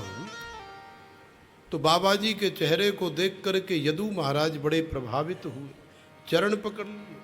अरे महाराज आप तो बड़े हष्ट पुष्ट है रहे हो, बड़े चमक रहे हो, या को राज कहा है। तो यदु महाराज को कहते हैं, वो जो बाबा जी है ना, वो बाबा जी को नाम है दत्तात्रेय। और दत्तात्रेय कहते हैं कि हे राजन यदि यह चमक को राज सुनना चाहो तो सुनो, हमने अपने जीवन में बनाए 24 गुरु। तो 24 गुरु कौन कौन से बनाए? पृथ्वी वायुराकाश मापोग्नि चंद्रमा रवि कपोतो जगरः सिंधु पतंगो मधुकृद गजः मधुहा हरिणो मीन पिंगला कुररोर्भकः कुमारी सरकृत सर्प ऊर्णनाभि सुपेशकृत। ये 24 गुरु हमने बनाए। जड़ चेतन गुण दोषमय विश्व कीन करतार संत हंस गुण गहै पय परे हरिवार विकार। तो जो गुण ग्रहण करना चाहते हैं, जैसे हंस दूध पी लेता है, पानी को छोड़ देता है। संसार में बहुत कुछ अच्छा है ग्रहण करने के लिए, बहुत कुछ बुरा है छोड़ने के लिए, त्यागने के लिए। तो यदि हंस की तरह हम लोग हो जाएं तो अच्छा अच्छा ग्रहण कर ले, और जो ग्रहण करने योग्य नहीं है उसे छोड़ दे। संसार में तो दोनों है। तो ऐसे ही दूध और पानी मिला हुआ है, लेकिन हंस दूध पी लेता है, पानी को छोड़ देता है। महाराज जो साधु होते हैं ना, वो बिल्कुल ऐसे ही होते हैं। साधु ऐसा चाहिए जैसा सूप सुभाए, सार सार को गहि रहे थोथा दे उड़ाए। जाए। जैसे सूप होता है ना, हमारी माइया ऐसे सूप में डाल के गेहूं ऐसे फटकती है ना, तो जो थोथा थोथा माल होता है ना, वो ऐसे ऐसे करने से सब उड़ जाता है। और जिस माल में दम होता है, जो असली माल होता है, गेहूं का दाना जो वजन वाला है, वो पीछे हो जाता है। और नकली माल जो त्याज्य है, हेय है, त्यागने लायक, छोड़ने, वो निकल जाता। तो बिल्कुल साधु वैसे ही होना चाहिए, सूप की तरह साधु चाहिए। पृथ्वी को हमने गुरु बनाया, पृथ्वी को गुरु बना करके सीखा पृथ्वी कितनी सहनशील होती है।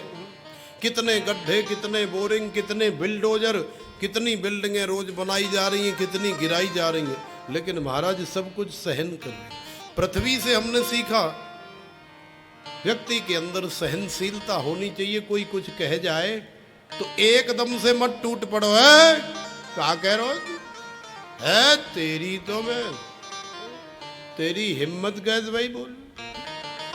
थोड़ा सहन शक्ति रखो, सोचो काई को कही जाने, हमारी गलती कहाँ है, विचार करो।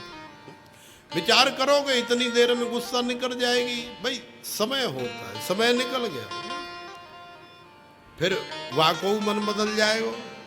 तो पृथ्वी को गुरु बना करके हमने सीखा कि ये पृथ्वी कितना सहन कर रही है। या पृथ्वी के ऊपर ही तो सारे अत्याचार है रहे या कली काल में, लेकिन ये पृथ्वी फेरी उनाए फट रही। ये पृथ्वी जैसी की तैसी बेचारी सब बर्दाश्त कर रही है।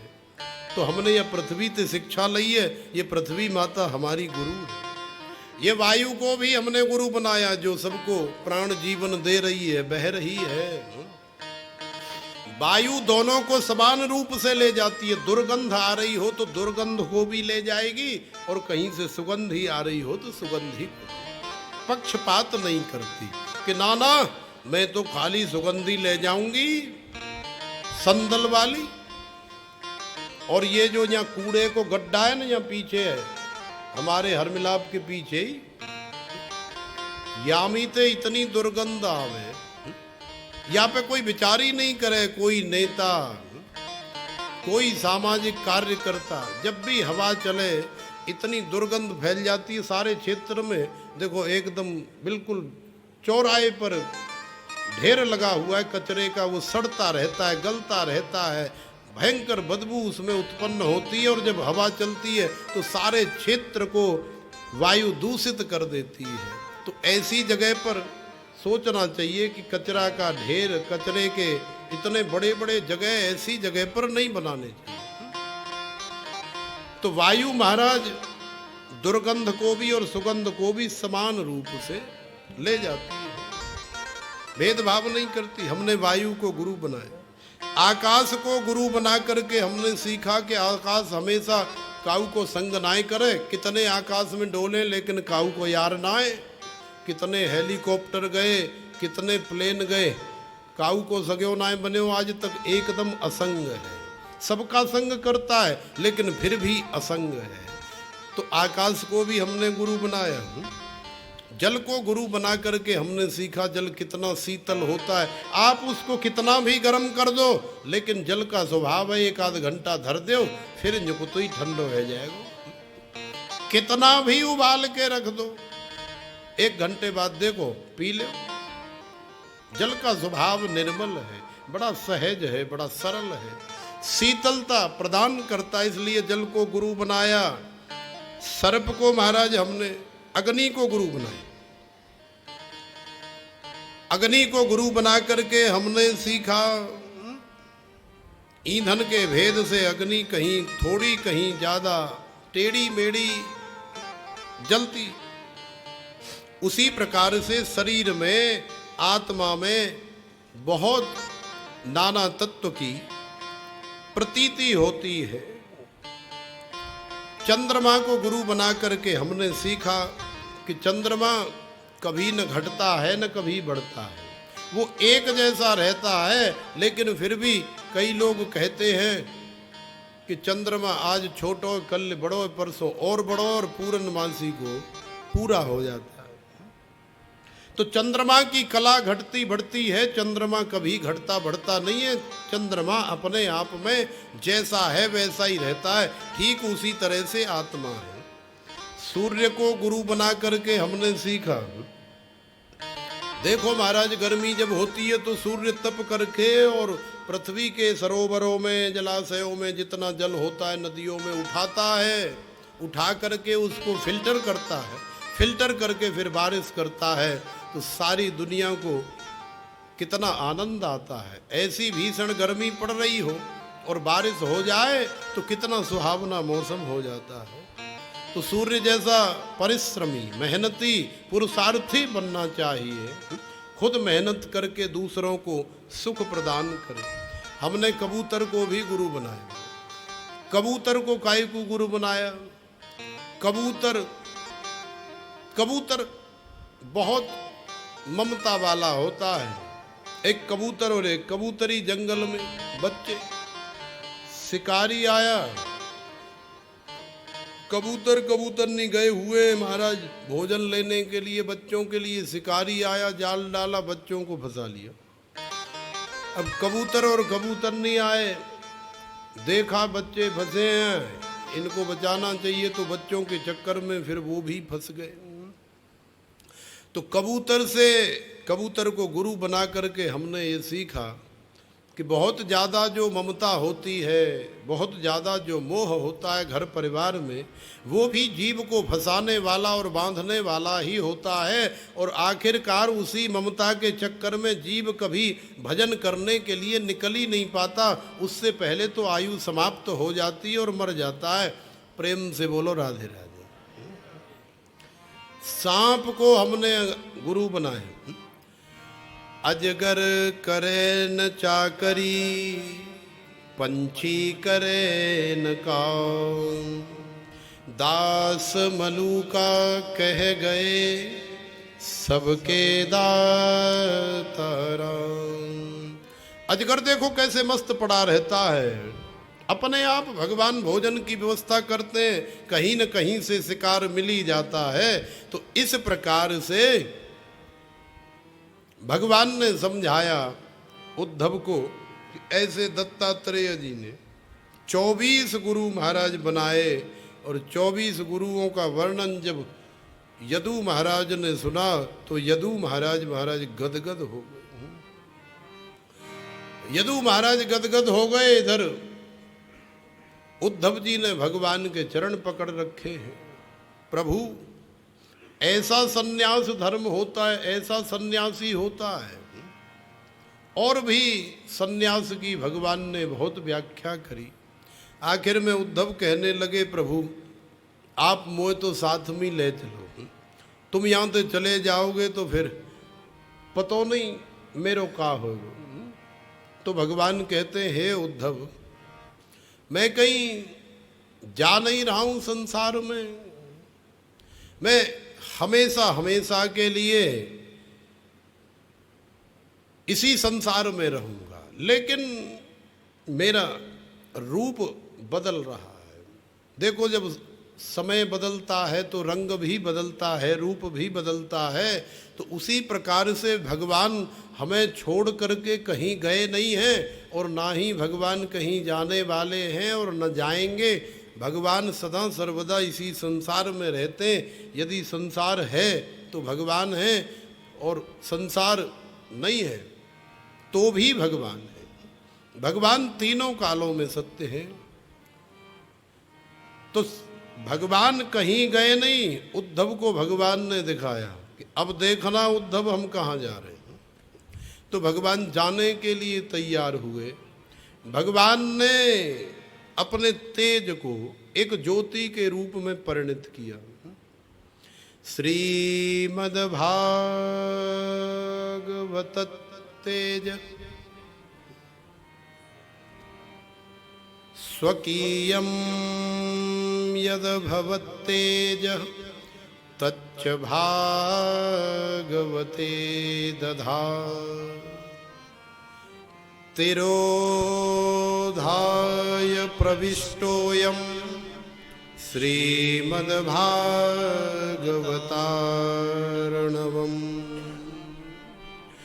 उद्धव को भगवान ने दिखाया कि भगवान के शरीर की एक ज्योति बनी और वो ज्योति इस भागवत रूपी ग्रंथ के अंदर आकर के समाहित हो गई।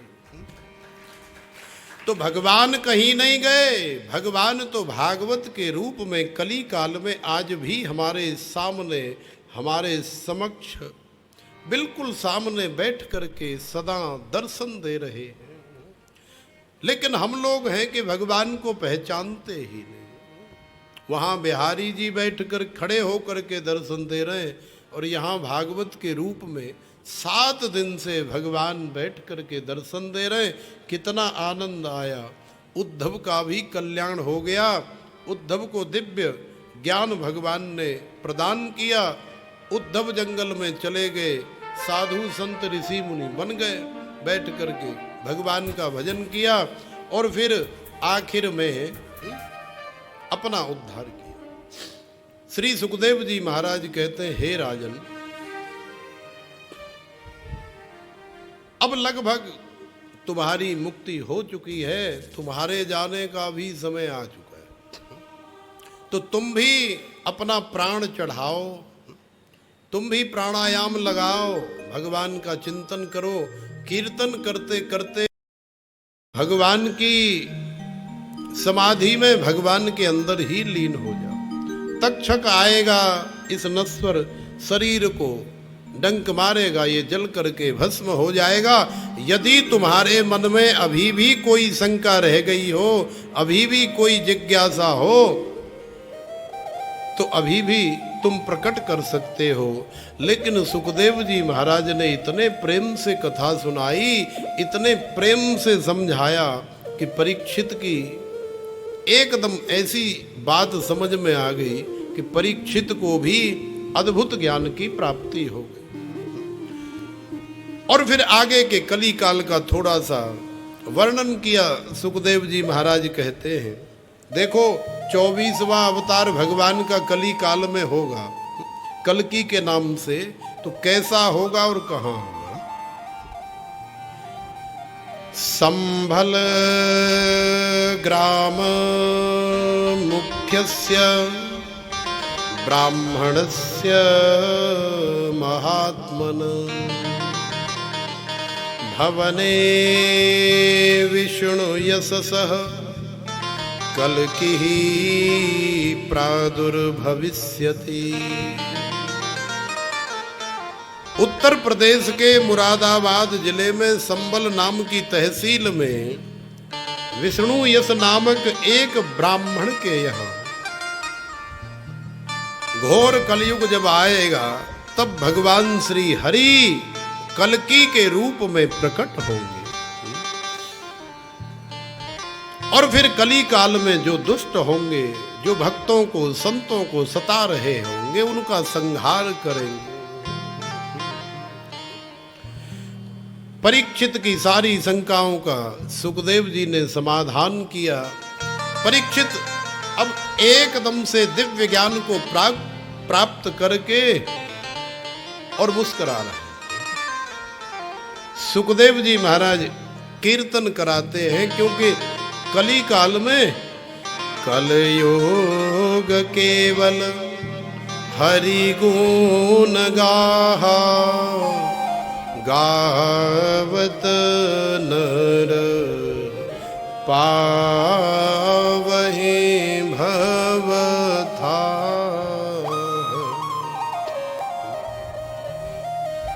नाम संकीर्तनम यस्य सर्व पाप प्रणाशनम प्रणामो दुख समनस तम नमामि हरिम परम। नाम संकीर्तनम यस्य सर्व पाप प्रणाशनम प्रणामो दुख समनस तम नमामि हरिम परम। नाम संकीर्तनम यस्य सर्वपाप प्रणाशनम प्रणामो दुख समनस हम नमामि हरिम परम। तो श्री सुखदेव जी महाराज ने कीर्तन कराते कराते परीक्षित को समाधिस्थ कर दिया। कीर्तन में ऐसी सामर्थ्य है कि जब जीव कीर्तन करता है तो कीर्तन करते करते भगवान में लीन हो जाता है और कली काल में कीर्तन के माध्यम से ही इस भवसागर से पार जा सकते हैं। तो कीर्तन तो होगा, लेकिन थोड़ा सा धन्यवाद हम प्रस्तुत करना चाहते हैं। श्रीमद् भागवत की कथा का आयोजन पूज्य श्री सद्गुरुदेव भगवान की आज्ञा से ही, उनकी कृपा से ही संपन्न हुआ। बहुत कई बार मन में आई कथा करें, लेकिन भाई कथा तो तभी होती है जब बिहारी जी चाहे। तो इस बार हमने महाराज जी से थोड़ी चर्चा करी रमण रेती में। गुरु पूर्णिमा होने के बाद तो पूज्य श्री सद्गुरुदेव भगवान ने आज्ञा दी, ठीक है बेटा, हमारा आशीर्वाद है, आप कथा करो। मैंने कहा महाराज जी मैं कथा तो करूँगा, लेकिन पहली कथा मैं तभी करूँगा जब आप व्यासपीठ पर आकर के बिठाओ। भले वृंदावन में करवाओ, हरिद्वार में करवाओ या कहीं भी करो। तो महाराज जी ने कहा ठीक है, तुम तैयारी करो और हम आकर के बिठाए। तो पूज्य श्री सद्गुरुदेव भगवान की बड़ी कृपा भई। ये श्रीमद् भागवत की पहली साप्ताहिक रूप से कथा, और पूज्य श्री सद्गुरुदेव भगवान ने आकर के इस व्यासपीठ पर बिठा करके तिलक माला चादर इत्यादि करके मेरा यह जीवन सार्थक किया। जिन लोगों ने यहाँ इस दृश्य को देखा वो लोग भी बड़े गदगद हुए, और भी बहुत सारे कारण इस कथा की सार्थकता में, जैसे कि सबसे जरूरी होता है आजकल के आयोजनों में अर्थ, तो अर्थ का भी सहयोग किया कई लोगों ने। मुख्य रूप से कोई एक यजमान नहीं था हमारा, तो हमने 5-6 लोगों को यजमान बनाया। सबसे थोड़ा थोड़ा करके इस आयोजन के लिए जितनी ज़रूरत है उतना आर्थिक सहारा लिया। उसके बाद फिर हमारी संगीतज्ञ मंडली मनोज है आदि में जिनके, इन्होंने बड़े प्यार से बड़े दिल से हमारा सहयोग किया इस आयोजन को सफल करने में। और हमारे इस आयोजन के मुख्य व्यवस्थापक रहे पंडित राजकमल ओझा जी। बहुत सारे लोग, वृंदावन के तो लगभग सब लोग जानते ही हैं। इन्होंने भी इस आयोजन में बहुत अहम भूमिका निभाई इसकी सफलता में।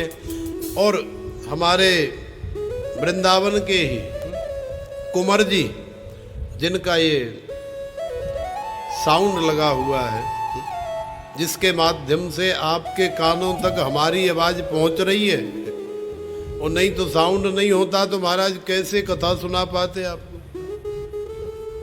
तो इनकी भी बड़ी अहम भूमिका रही। इन्होंने भी साउंड के माध्यम से इस आयोजन को सफल बनाने में अहम भूमिका निभाई। और भी हमारे आश्रम में जितने ब्राह्मण हैं, जितने ऋषि कुमार हैं, सबने आए हुए लोगों की व्यवस्था में, उनके भोजन में, उनके रहन सहन में बहुत सेवा करी, हाथ बटाया। तो वो भी इस आयोजन में धन्यवाद के पात्र हैं। और सबसे बड़े पात्र तो श्रोताजन होते हैं, क्योंकि इतना करने के बावजूद भी यदि श्रोता वक्ता के सामने न हो तो वक्ता क्या बोले, किसको सुनाएगा। तो भगवान बिहारी जी की हमारे ऊपर ऐसी कृपा रही कि पहले ही दिन से और आज आखिरी विश्राम तक हमेशा श्रोता बने रहे। और सबसे बड़ी कृपा भगवान वेद बिहारी की रही कि वेद बिहारी के चरणों में बैठ करके, उनके सानिध्य में बैठ करके हमें यहाँ स्रोत मुनि निवास में किसी भी प्रकार की कोई परेशानी नहीं हुई। इतना सुंदर ये कथा का हाल है, इसमें बैठ करके न कोई ऐसी गर्मी लगी, न कोई ऐसी सर्दी लगी। और आश्रम में भी इतनी सुंदरता है कि देखने से ही मन प्रसन्न हो जाता है। यहाँ के जो पूज्य व्यवस्थापक महेंद्र जी महाराज हैं, उन्होंने भी हमारा बड़े तन से मन से बड़े दिल से सहयोग किया। तो भगवान वेद बिहारी को भी हम और यहाँ के जितने भी संत महंत हैं सभी को हृदय से बहुत बहुत इस आयोजन की बधाई और बहुत बहुत धन्यवाद देते हुए आप सभी के लिए भगवान श्री रमण बिहारी, श्री बांके बिहारी, श्री रास बिहारी, श्री छैल बिहारी के चरणों में और पूज्यपाद श्री सद्गुरुदेव भगवान के चरणार बिंदों में प्रार्थना करते हैं कि आपको सद्बुद्धि प्रदान करें, हमेशा धर्म कर्म से जोड़े रहें, आपका वृंदावन बिहारी मंगल करें। आइए, जो कई लोग ऐसे हों कि जिनका हमें इस समय स्मरण ना आया हो, तो हम उन्हें भी बहुत बहुत धन्यवाद देते हैं जिन्होंने इस श्रीमद् भागवत कथा अमृत वर्षा महामहोत्सव में किसी भी प्रकार का कोई सहयोग किया है, तो उन्हें हम बहुत हृदय से बधाई और धन्यवाद देते हैं। आइए अब समापन में, विश्राम में भगवान का कीर्तन करते हुए परीक्षित जी को भगवान में लीन करें। जय राधे राधे गोविंद गोविंद राधे, राधे राधे गोविंद गोविंद राधे, श्री राधे राधे गोविंद गोविंद राधे, राधे राधे गोविंद गोविंद। श्री राधे राधे गोविंद गोविंद राधे। जो भक्त व्यास पूजन और भागवत जी का पूजन करना चाहे, आप लोग आरती करते रहे, कीर्तन चलता रहेगा। कीर्तन करते हुए महाराज जी का पूजन करें, भागवत जी का पूजन करें। जय राधे राधे गोविंद गोविंद राधे, श्री राधे राधे गोविंद गोविंद राधे, गोविंद राधे गोपाल राधे, गोविंद राधे गोपाल राधे, गोविंद राधे गोपाल राधे, गोविंद राधे गोपाल राधे, राधे राधे राधे राधे गोविंद गोविंद राधे, श्री राधे राधे गोविंद गोविंद राधे।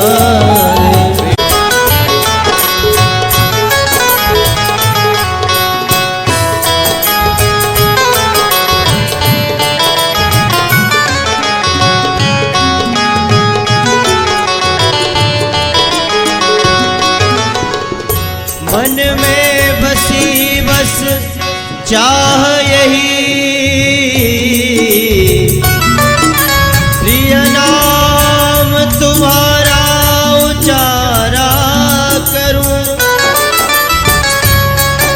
बिठला के तुम्हें मन मंदिर में, मनमोहनी मूर्ति निहारा करो, मनमोहनी मूर्ति निहारा करो। भर के दृग पात्र में प्रेम का जल,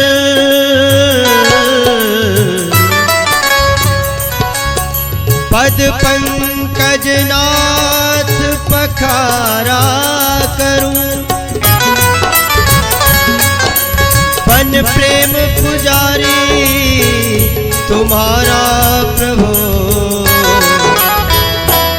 नित आरती भव्य उतारा करूं, नित आरती भव्य उतारा करूं। जय राधे राधे गोविंद गोविंद राजा हो, राधे राधे गोविंद गोविंद राधे, श्री राधे राधे गोविंद गोविंद राधे, राधे राधे गोविंद गोविंद राधे, गोविंद राधे गोपाल राधे, गोविंद राधे गोपाल राधे, गोविंद राधे गोपाल राधे, गोविंद राधे गोपाल राधे, राधे राधे गोविंद गोविंद राधे, राधे गोविंद गोविंद राधे, श्री राधे राधे गोविंद गोविंद राधे, राधे राधे गोविंद राधे। हो मन बस गयो नंद किशोर,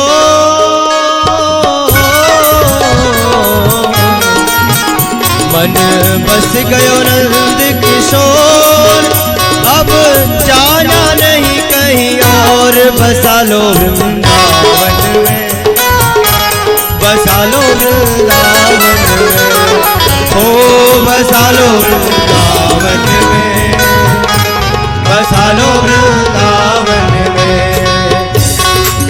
हो मन बस गयो नंद किशोर,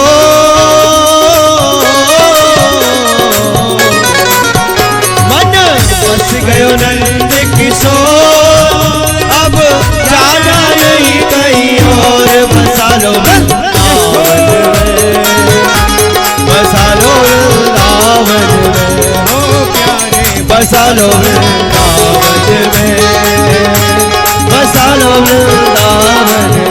बोलो वृंदावन बिहारी लाल की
राखो जिस विधि रखना मोहे, राखो जिस विधि रखना मोहे, तेरे दर पे पड़ी हूँ सब छोड़,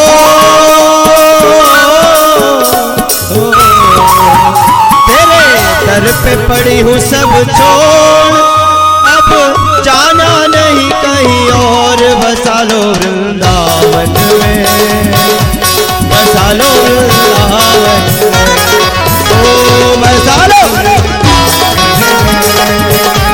बसा लो वृंदावन में। ओ मन बस गयो नंद किशोर,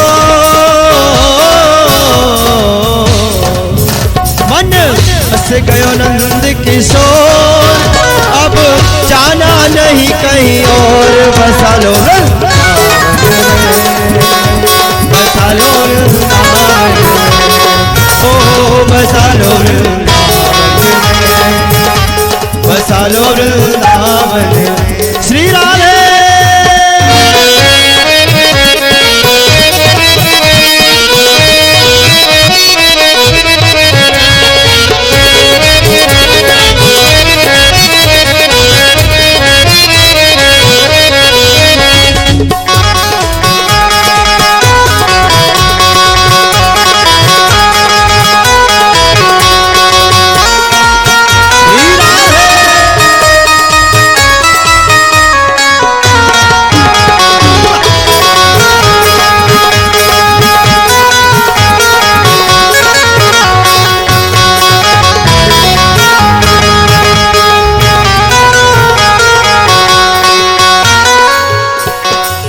चाकर बनकर सेवा करूंगी, चाकर बनकर सेवा करूंगी, चाकर बनकर सेवा करूंगी, और चाकर बनकर सेवा करूंगी।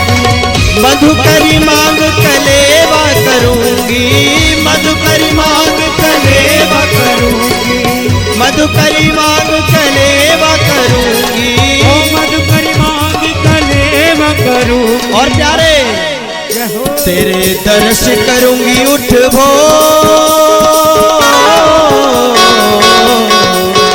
तेरे दर्श करूंगी उठ भो, अब जाना नहीं कहीं और। बसा लो वृंदावन में, ओ बसा लो वृंदावन में, बसा लो वृंदावन में। ओ मन बस गयो नंद किशोर,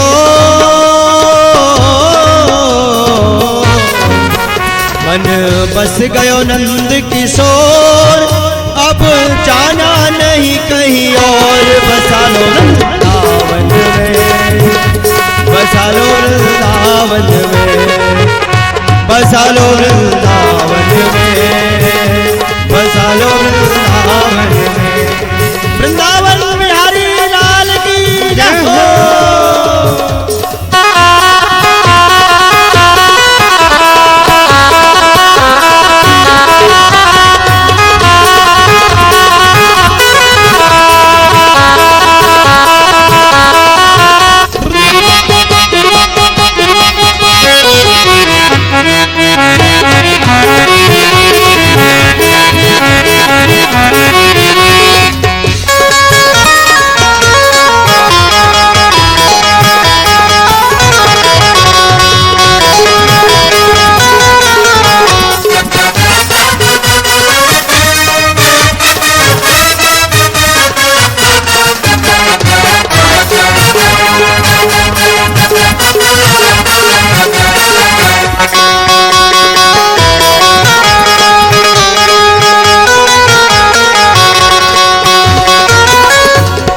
अर्ज मेरी मंजूर ये करना, अर्ज मेरी मंजूर है करना, अर्ज मेरी मंजूर ये करना, अर्ज मेरी मंजूर है करना।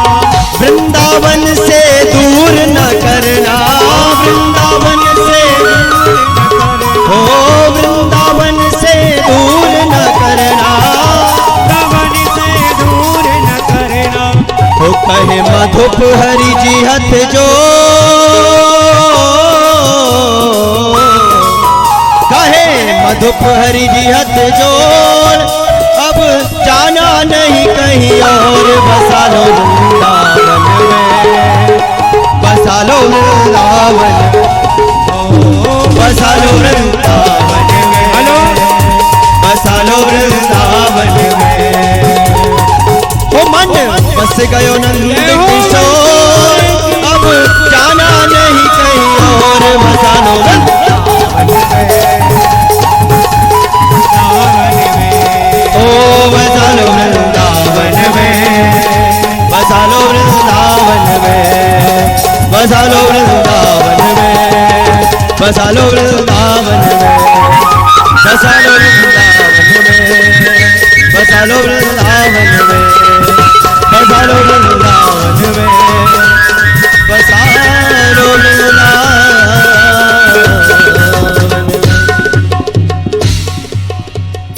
बोलो वृंदावन बिहारी लाल की। ज्वालामालिन्यै नमः, रत्नेश्वर्यै नमः। सर्वोपचारार्थे गन्धाक्षतपुष्पाणि समर्पयामि। श्री भागवत भगवान की है आरती, पापियों को पाप से है तारती। श्री भागवत भगवान की है आरती, पापियों को पाप से है तारती। ये अमर ग्रंथ, ये मुक्ति पंथ, ये पंचम वेद निराला, नव ज्योति जगाने वाला। ये अमर ग्रंथ, ये मुक्ति पंथ, ये पंचम वेद निराला, नव ज्योति जगाने वाला। हरि नाम यही, हरि ध्यान यही, हरि नाम यही, हरि ध्यान यही, जग के मंगल की आरती, पापियों को पाप से है तारती। श्री भागवत भगवान की है आरती, पापियों को पाप से है तारती। श्री भागवत भगवान की है आरती, पापियों को पाप से है तारती। श्री भागवत भगवान की है आरती, पापियों को पाप से है तारती। ये शांति गीत पावन पुनीत, पापों को मिटाने वाला, बिगड़ी को बनाने वाला।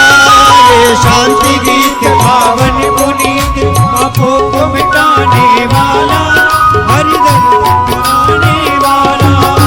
ये सुख करनी, ये दुख हरनी, ये सुख करनी, ये दुख हरनी, ये सुख करनी, ये दुख हरनी, ये दुख करनी, ये दुख हरनी। श्री मधुसूदन की आरती, पापियों को पाप से है तारती। श्री भागवत भगवान की है आरती, पापियों को पाप से है तारती। श्री भागवत भगवान की है आरती, पापियों को पाप से है तारती। श्री भागवत भगवान की है आरती, पापियों को पाप से है तारती। ये मधुर बोल सतपंथ खोल, सर्वार्ग बताने वाला, बिगड़ी को बनाने वाला। ये मधुर बोल जगपंथ खोल, सन्मार्ग बताने वाला, बिगड़ी को बनाने वाला। श्री राम यही, घनश्याम यही, श्री राम यही, घनश्याम यही, श्री राम यही, घनश्याम यही, राम यही, घनश्याम यही। प्रभु की महिमा की आरती, पापियों को पाप से है तारती। श्री भागवत भगवान की है आरती, पापियों को पाप से है तारती। कर्पूर गौरम करुणावतारम, संसार सारम भुजगेन्द्रहारम, सदा वसंतम हृदयारविंदे, भवं भवानी सहितं नमामि। हरे राम राम राम हरे हरे, हरे कृष्णा कृष्णा कृष्णा हरे हरे, हरे राम राम राम हरे हरे, हरे कृष्णा कृष्णा कृष्णा हरे हरे, हरे राम राम राम हरे हरे, हरे कृष्णा कृष्णा कृष्णा हरे, हरे राम राम राम हरे हरे, हरे कृष्णा कृष्णा कृष्णा हरे।